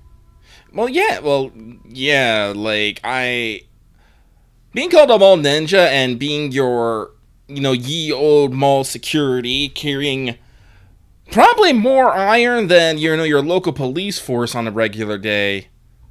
That's... Yeah, they were kitted out some SWAT level shit. Which, yeah. Again, that's like... I've always wanted Starcourt and the mall in particular to have this, like, weird crux of, like, this is perfectly normal. You know, you visited the bookstore, you know, a quiet place for books. This is normal. This is nice. And then, you know, you look outside and you see, you know, the mall ninjas go by in their tactical segways and be like, yes, there's something not quite right here. Hold on. Like, excuse me?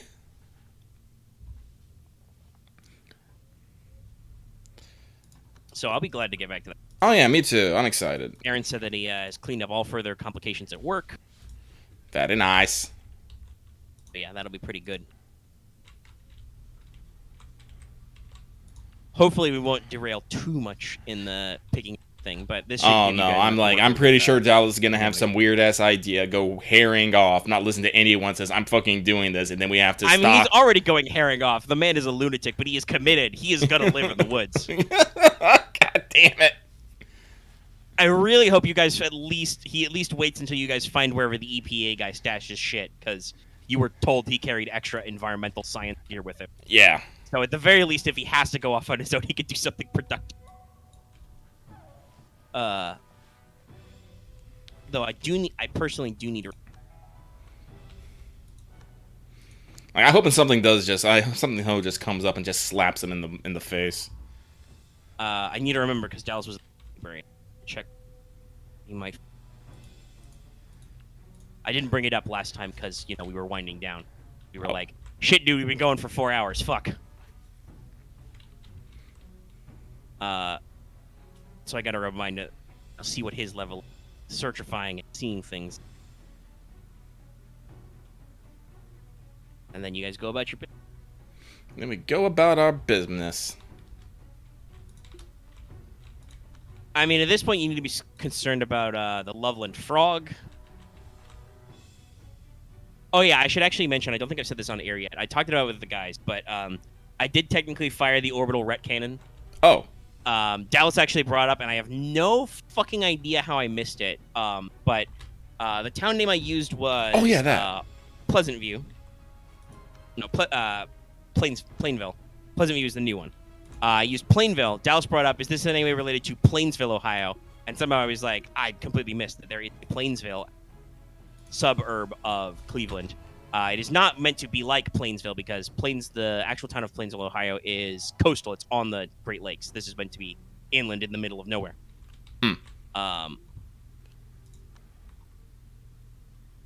So I switched it to Pleasant View, which is the name of one of the default towns in The Sims 2. Has all the correct references.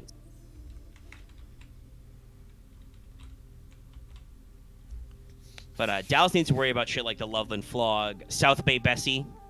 Flog. Oh.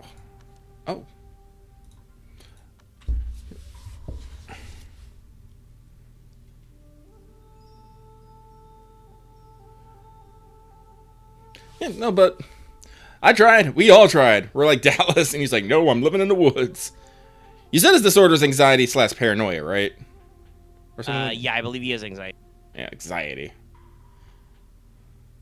Which he, and I think correctly, Dallas actually knows a little bit about psychology, being in a master program for it and all. He runs his anxiety disorder with a slight paranoid bent, makes sense, He is anxious, and that turns to paranoia, but it's not actually the, clinical paranoia condition where he literally suspects everyone all the time.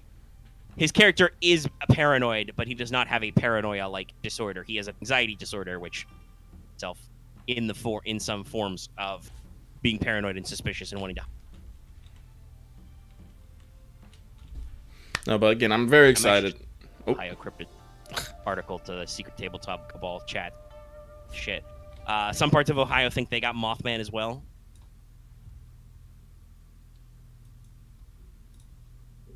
I gotta look at this real quick. Oh, there's some good images. I posted South Bay Bessie as well, but there's the Loveland Frog. There's a couple of the giant 8-man theory is all over the place in America. Very Sasquatches, etc. Mothman is also, I believe, pretty popular in Appalachia. Mostly West Virginia. A couple of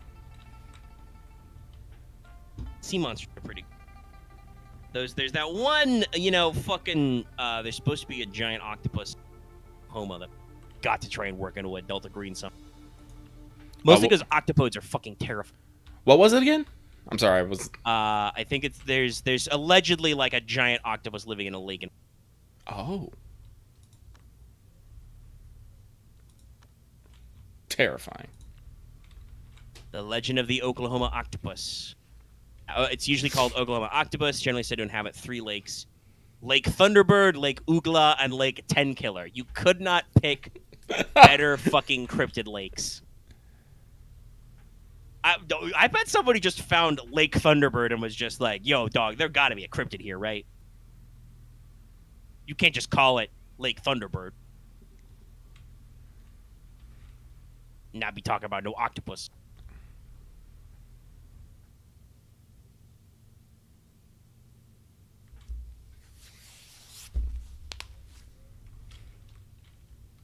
But yeah, we should have a fun time on that.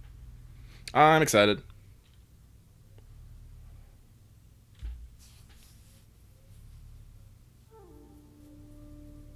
Speaking of having a fun time, I did have a fun time today.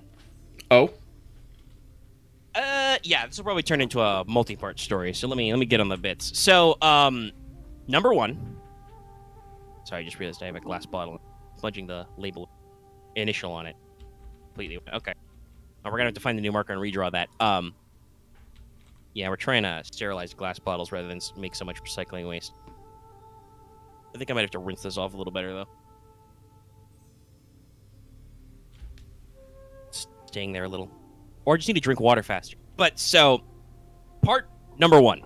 and this relates to Monday. I have defeated The Legend of Zelda Skyward Sword. Yay. Took me a while. Took me a little longer than usual, but I can scratch that one off the old Zelda belt. And we'll probably get into this in the inevitable talking over the credits bit of a stream. But my general thoughts is the Skyward Sword is actually pretty good, especially once now that you can do the non-motion controls, or even just the motion controls in the Joy-Cons are improved. It's like a lot cleaner and accessible than having to buy the extra accessory for the old Wii U version and stuff, and the Wii version and so on. And like it's got a lot of really good stuff there. It suffers from some pacing problems, especially in the back half, where like the developers clearly didn't have the time or money or inclination to like design extra actual like areas for dungeons and challenges or whatever, but they still felt the need to make you do extra shit, so they gave you reuses of areas. Yeah. One of which Lucky hasn't even seen yet. But like I think honestly it's still tedious, but the best one of those is actually the Lanayru one, because while that's kind of a weird, escort mission, rail segment, that's like at least a new area, right? Right. Whereas what they do with the Faron Woods, not that great. We never used that mechanic again, by the way. Don't know why we wasted all our coding time on that. Very strange. I'm also very curious why they did that, because apparently I heard recently, watched a Zeltic. He does Zelda theory and list videos. Where I heard that apparently they did plan a second quest for Skyward Sword originally. Some Zelda games have this where you can, if you beat the game, you can immediately redo the game with like different dungeon layouts and like other stuff. Oh yeah. Skyward Sword does have hero mode you can go into, where you get no enemies are tougher, you get no normal health drops, but you also get access to certain mechanics early, kind of a thing. The usual New Game Plus-y type stuff. Yeah. But apparently there was originally planned there would be a second quest where you would actually play Zelda's half of the game. Really? Which is something you talked about, and it's not a spoiler to say you see some of the prototype scenes for this in the end credits. So I'm like even more bamboozled. I'm like, why did you guys bother with the fluff then? Like, you could have just streamlined this and then used those extra efforts to like develop, because it would probably reuse at least some of the same maps. You re-see Zelda at a lot of these same temples and stuff. You probably could, have actually focused on coding that part of the game, but alas, alack. But the interesting thing about finishing Skyward Sword is I can say that I am fairly certain if Lucky eats his Wheaties on Monday, we can do Skyward Sword in one stream. Oh, okay. And in fact, if you what was it? You had a little bit of a crick in your shoulder, I think, on Monday last. Yeah. I still got it, but it's just not so painful anymore. Okay. Well, that's good. Gotta make sure to stretch it out more. Mm-hmm. But that called for cutting the stream a little early, obviously, because health and comfort is very important. Audience. That's okay. I don't think anybody was disappointed about it only being 3 hours. But if you had done the extra hour, I would say with like 100% certainty we would wrap it up in one stream. Now I'm not like 100% sure, because obviously you have to find the last part of it. You got to find the last dragon. It's going to be its own little adventure. Then once you are equipped with the hero's song, you have to actually do the thing you do with new songs and do a silent realm. Oh. And that unlocks the final dungeon. And after the final dungeon, you have the last boss nonsense rigmarole. So pretty close. Depends if you want to take any breaks for any extra side quests we got left. I think we got a couple, because we still don't have all them gratitude crystals for what's his nuts. That said, you cannot do the crystal ball thing for the fortune teller until you do the dragon song. Pretty sure. Oh. Because like I said, they really reuse you going up that volcano again, but they do turn it into a whole thing. So you will not have free reign, but boy howdy, will you have to climb that fucking volcano again. Not that I'm bitter or anything. Yeah, I don't want to spoil it for it because I really want Lucky's unique reaction to this next segment, but it was a thing. But yeah, so like I said, that you can probably, especially because you're technically doing better. I think you've got an extra heart than me. You got the best shield in the game last time on Unbreakable Hylian Shield. I tried to go for the boss rush. You don't think it, but those like first 2 free fights with the 1 potion of invincibility, which I didn't try because I thought you had a pretty easy time. That does actually really rack up. I had to stop at 4 because I was like, shit, I'm running out of hearts and healing items. I don't want to, really overtax myself. Oh. Yeah, I think I used up I used up one of my stuff and was just like, man, I don't really want to go balls to the wall here. I'll just stop at the rupees and buy my last adventure pouch, so I can defeat the final boss with 4 health potions in my pocket. Gloop, gloop. Face the final boss, just slamming back cherry sodas. That shit on me, bitch. But like the final dungeon is actually really interesting, and the final boss segment is really good. Ooh. Like the couple of fights and phases they make you go through are really cool, and there's some other stuff. It's really choice, so I hope we get to all of it on stream. But I gotta be honest, like even though I've had kind of this love-hate relationship with Skyward Sword, after actually wrapping it up fairly early last week, I think it was like Tuesday or Wednesday maybe, I was kind of in like a weird fugue state. I was like, oh, I kind of like, it was a little bit of like that work focus of like I want to make sure to catch up, but I was kind of missing like having an experience there, so I've been kind of floundering around for games to play. I have been playing No Man's Sky. I've put a decent number of hours into it, but it's really interesting, right?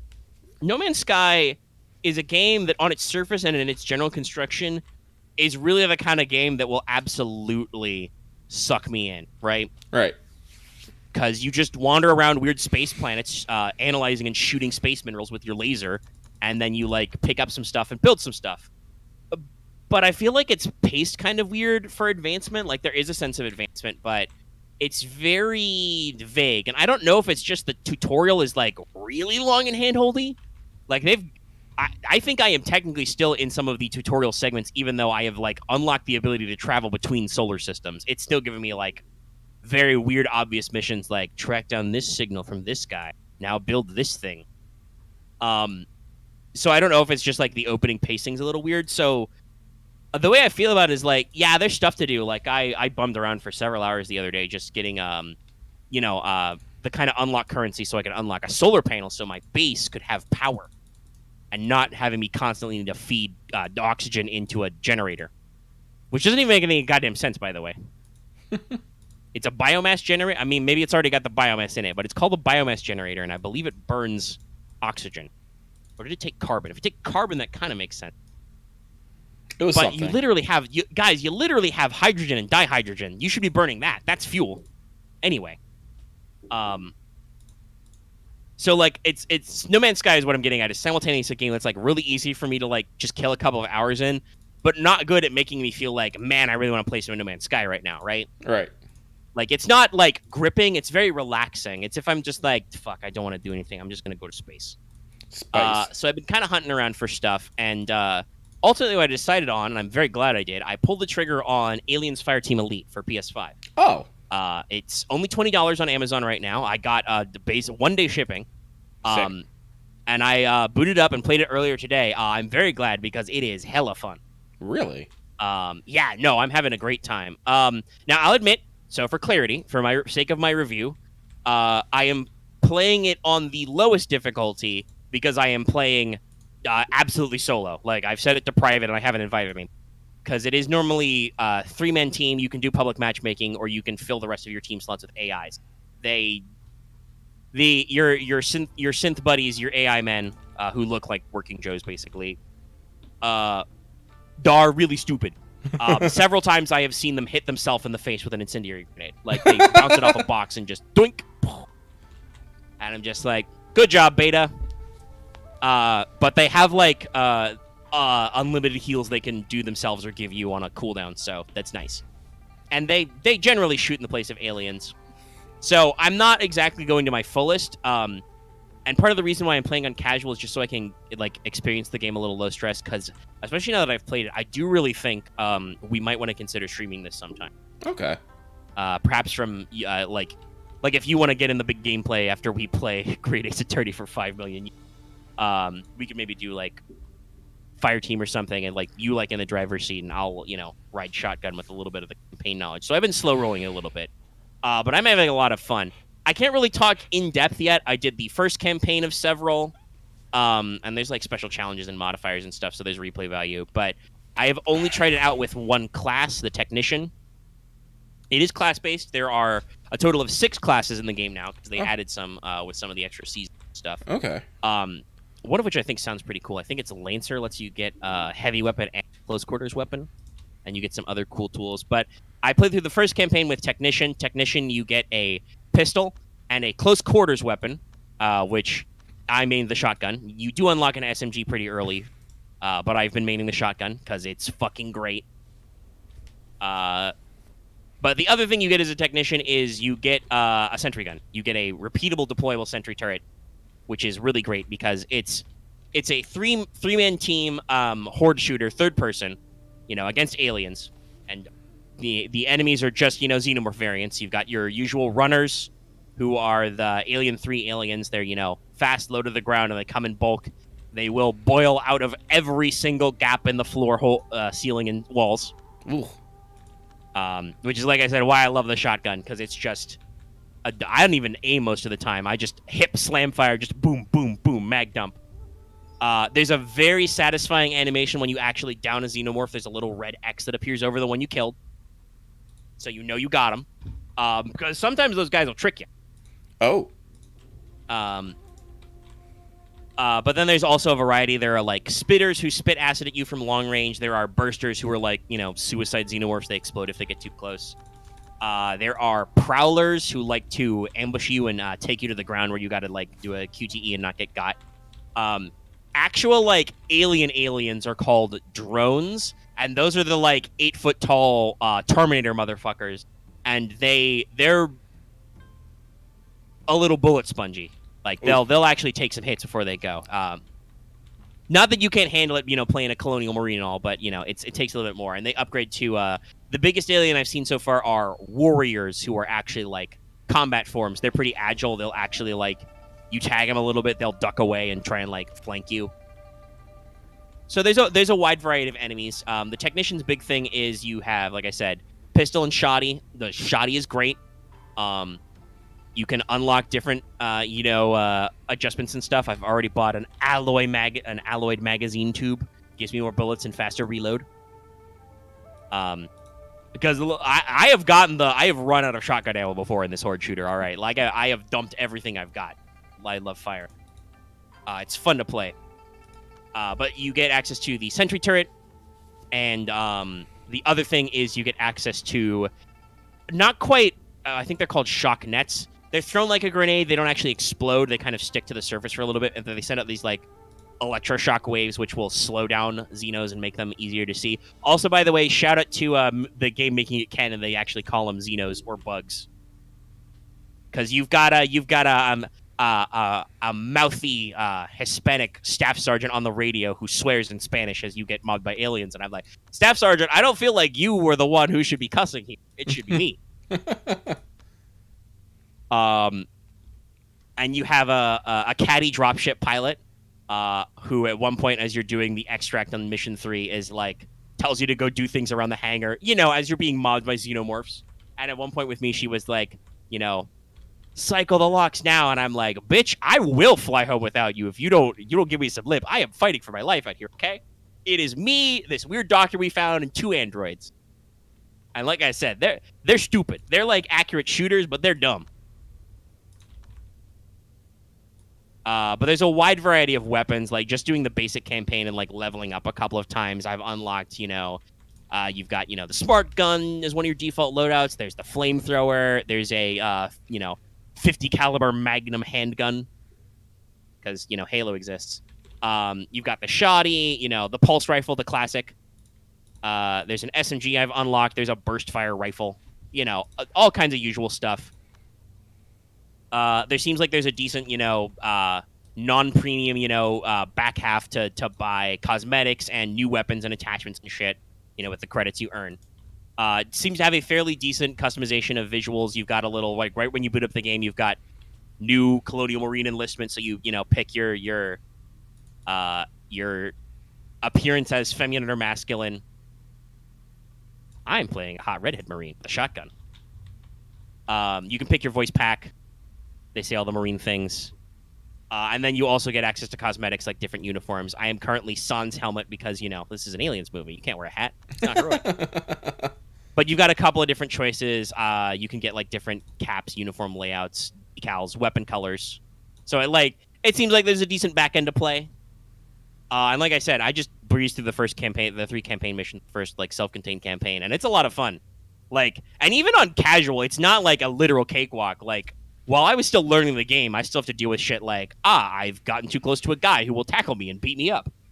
Xenomorphs do still explode in acid blood, so you don't want to get too close. Even if you kill one of the regular mook guys, if you're standing right there, you will get blood splash on you and you will lose a little bit of health. And by default, you can only carry 1 med kit at a time. And there's a decent amount of like randomness to it. When you get to the, you know, it's a horde shooter, so you'll get to points where they're like, all right, push the button and then wait while enemies come at you. These usually have little item crates which seem randomized, which will give you little consumable items. So you can get like a little drone who gives you more damage for a time, or you can find different kinds of sentry turrets. Like I found in one mission, I found a, you know, consumable, you don't get to regenerate it, but electroshock turret, which like shoots a little electro laser at close range. Sometimes they'll give you like landmines and shit, or incendiary ammo power-ups. And it does actually seem like like I said, there's 6 classes. There's Gunner, which is your pretty standard. You get rifle and close combat weapon.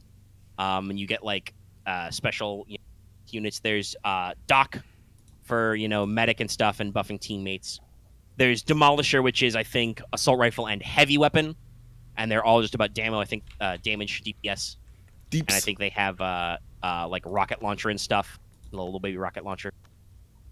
And like I said, I think Lancer has like a shoulder-mounted particle lance.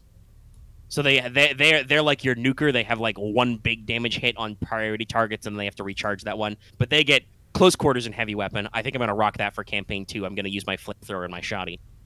Because I've seen some videos. Flamers seem pretty effective. There's different upgrades you can unlock. You've got one of those little upgrade matrix things where you like slot in different upgrades into like a little grid space, and it expands as you level up that class. So you can kind of improve your skills and your passive perks and shit. So yeah, for considering, like I said, it's a $20 game. I haven't encountered any like weird glitches or anything. You know, the graphics seem fine. The controls handle great. You know, you have unlimited sprint.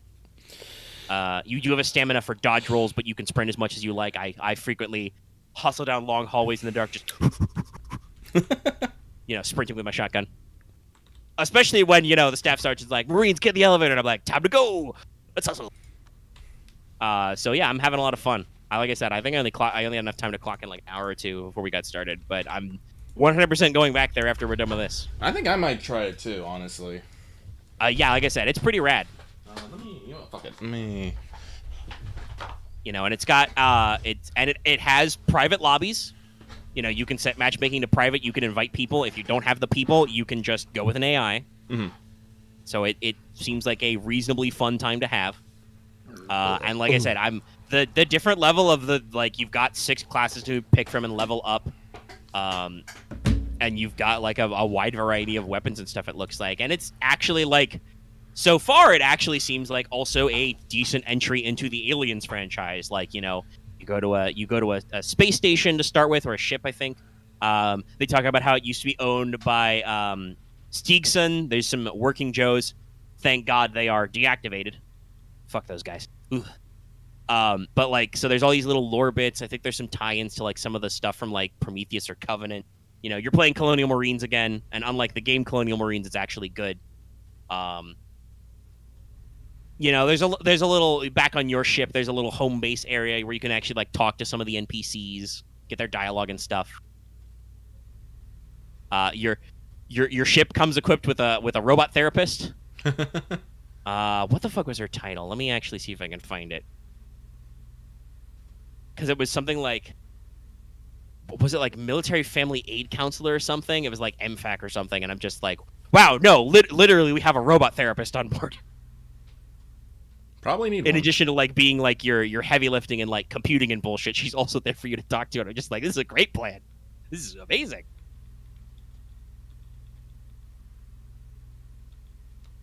So yeah, like it seems super fun, and you know, like I said, it's pretty heavily discounted.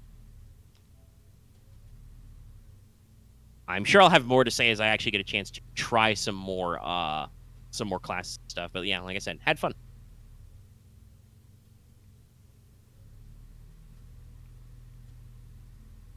Yeah, I do want to try a smart gun point. Those are classic. And yes, it is full of all the lines you would expect.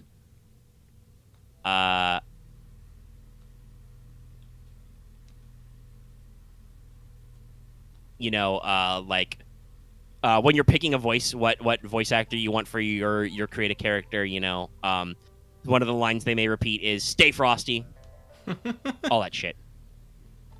It's good. It's a good time.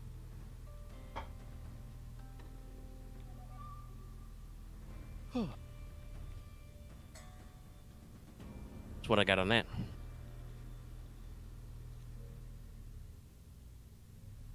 Hmm.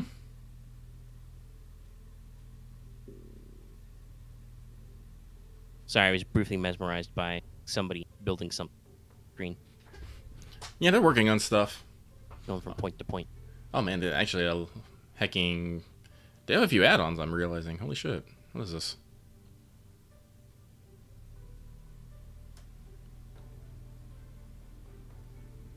Ah.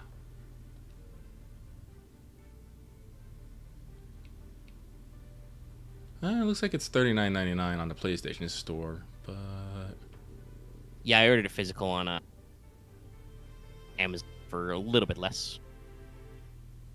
oh wait, they have they have the deluxe edition for 50% off, which brings it down to $29.39. Ah, you gotta love the sales. Yeah, let's see here. Fire Terminal with the Endeavor Veteran Pack and the Endeavor Pass 1 through 4. You know what? Fuck it. I've been wanting to shoot shit. Oh, you got a lot of shit to shoot. Like I've been playing a lot of Cyberpunk. Like I was talking about this the other day, and like I was talking this, like I do enjoy just running up and shotgunning things in the face, but Cyberpunk's getting a little. Yeah, I did not complete my current run through. I basically got all the way to waiting for some Johnny quests, and I'm just kind of like, man, Cyberpunk is not really good at waiting. I've done all the like other casual shit. Like I have cleared out like several areas. Like I'm level like I still haven't gone to Afterlife or gone to a finished I can't remember the name of it off the top of my head, even though I see it constantly. I haven't completed like the first round of quests in in the new part, like post in Act 2, and I'm just like I've just literally been running around shotgunning people in the street and Yeah. I mean, I got further than that because I actually ended up doing this quest because I ran out of shit to do. But yeah, no, I understand completely. That's how I played the game through as well. It's like because I wanted. Oh, sorry. Go ahead. Because what I've been wanting to do is I've been wanting to get myself gear and items that I like and want to wear and not have to worry about running around. So I was figuring, all right, I'll just get to max level and then do it. And then I'm just playing it. I'm just all like, this is not actually as cool as I thought it was gonna be. Again, I really do need that. Cyberpunk DLC. Yeah, what I was going to mention just then was I heard that apparently a little while ago anyway, a fairly big patch on Steam did get put to the dev branch, so it looks like they're working on some more stuff. But no word on exactly what that is, obviously.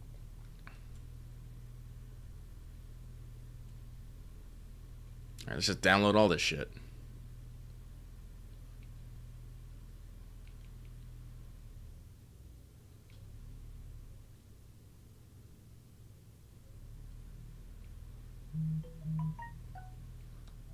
Yeah, download.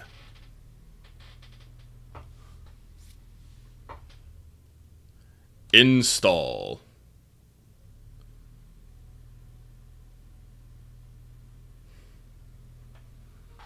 Yeah, no, just a lot of people are theorizing that patch 1.6 hypothetically will be shit like New Game Plus. What actually? Let me make sure I understand that.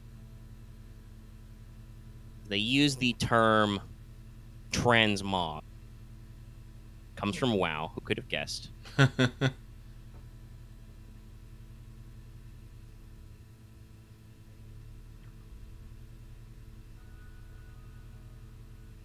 All right, so probably when I get done Yeah. with So what they get mean done by, here, I'll probably switch over to. what they mean by transmog is you get to alter your appearance of your items. Oh, that'd be very nice. Because yeah, that's something we've talked about, wanting to keep certain stats for certain weapons, or apparel, but actually picking your look.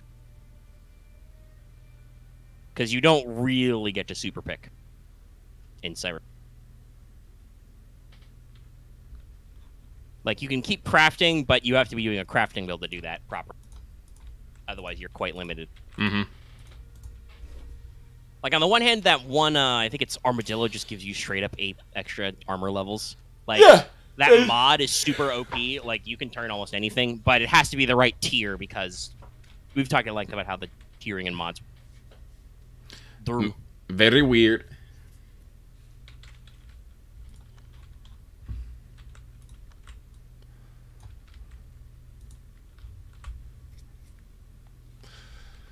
Yeah, downloading.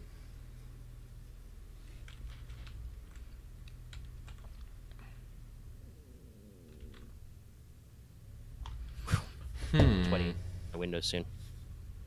It is starting to get cooler. It's apparently 73 degrees outside. That's but yeah, other than that, rigmarole. I don't really have a whole hell of a lot this week. Like I said, I've been kind of bouncing around a little aimlessly since finishing Skyward Sword for the past couple of days, and I did partially out of that, like, slam jam a lot of work on the Delta Green thing, which is fairly good. I think there's a couple of obvious models for some of the heavy weapons probably want to include just in case, but mostly functional. Mm-hmm. Plenty of weird shit for you guys to find. Yay, weird shit. Yeah, obviously excited to get back to.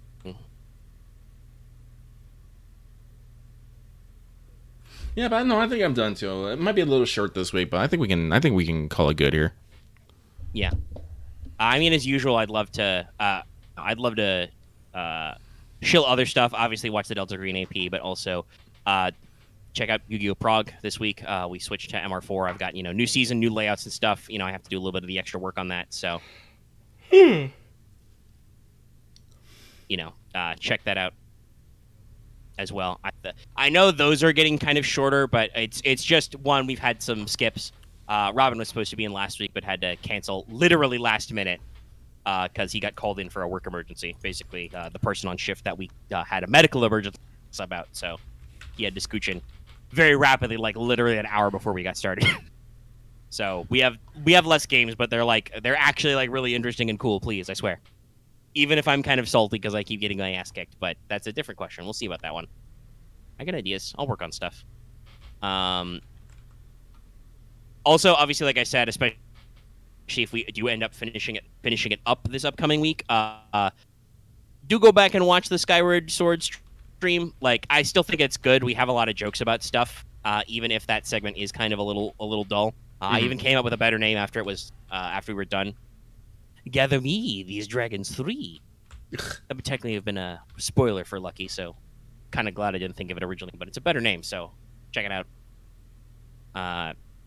Check out Fail Portrayal as well if you feel like. I'm currently doing a slight Fail Portrayal related sub drive. If you get us to 3,100 subs, which you won't, I dare you, I double dog dare you. I will do the Dimension Dragons, the Arc of Dragons, for a Fail Portrayal stream. I guarantee I will be there for all of it. Some of the Goop Troop will join me. Will all of them survive? Well, you'll have to get us to 3,100 subs to find out. I do also, I guess I want to double down on my comment shilling because that seems to be doing very well. we are currently experiencing yet another wave of a new kind of spam bot. Oh. Like, you know, it goes through waves on YouTube. Our current thing is a lot of posts in foreign languages. A lot of them are Spanish, but I also sometimes think some are in, like, Hindi script or something. I don't even know. It's not a standard Roman letters. Oh, no. But they have very obvious spam links in them. I usually delete them all as they come. But, you know, I would love for you two humans watching this to outweigh the post-live stream comments rather than the bots. So if you have any kind of commento, feel free to leave a little one there. Defeat the evil alien algorithm menace. Defeat those darn bots. I know you want to defeat those bots. You don't like it when bots spam your video calls and your phones. Defeat them. Leave human comments. Human comments supreme. But yeah, if we don't have anything else to add, you know, in future, obviously, check out upcoming Skyward Sword stream. Potentially could be an exciting finale. Or maybe Lucky will just smuggle pumpkins for 5 hours. Who knows? You'll have to tune in to find out. And like I said, when we get to it, we're very hyped about Delta Green, so watch that first part of the AP if you haven't already, and then check out the second one later. All right, well, that's it.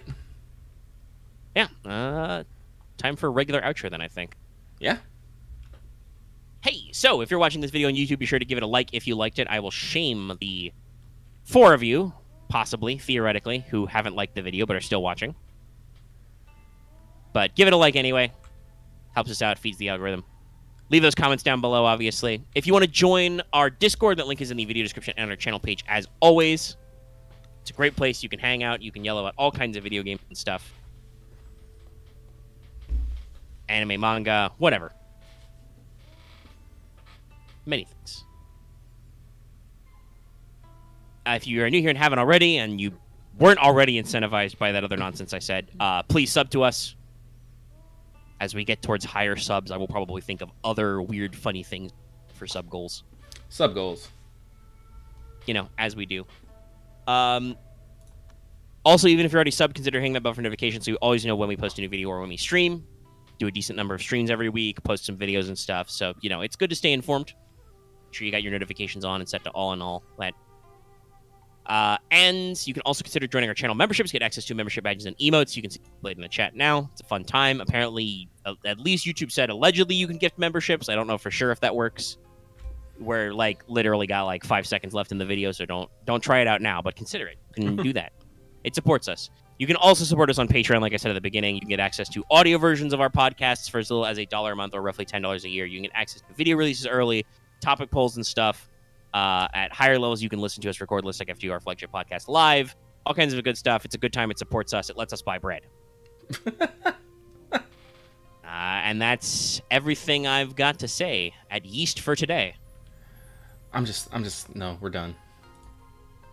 All right, the bread puns killed it.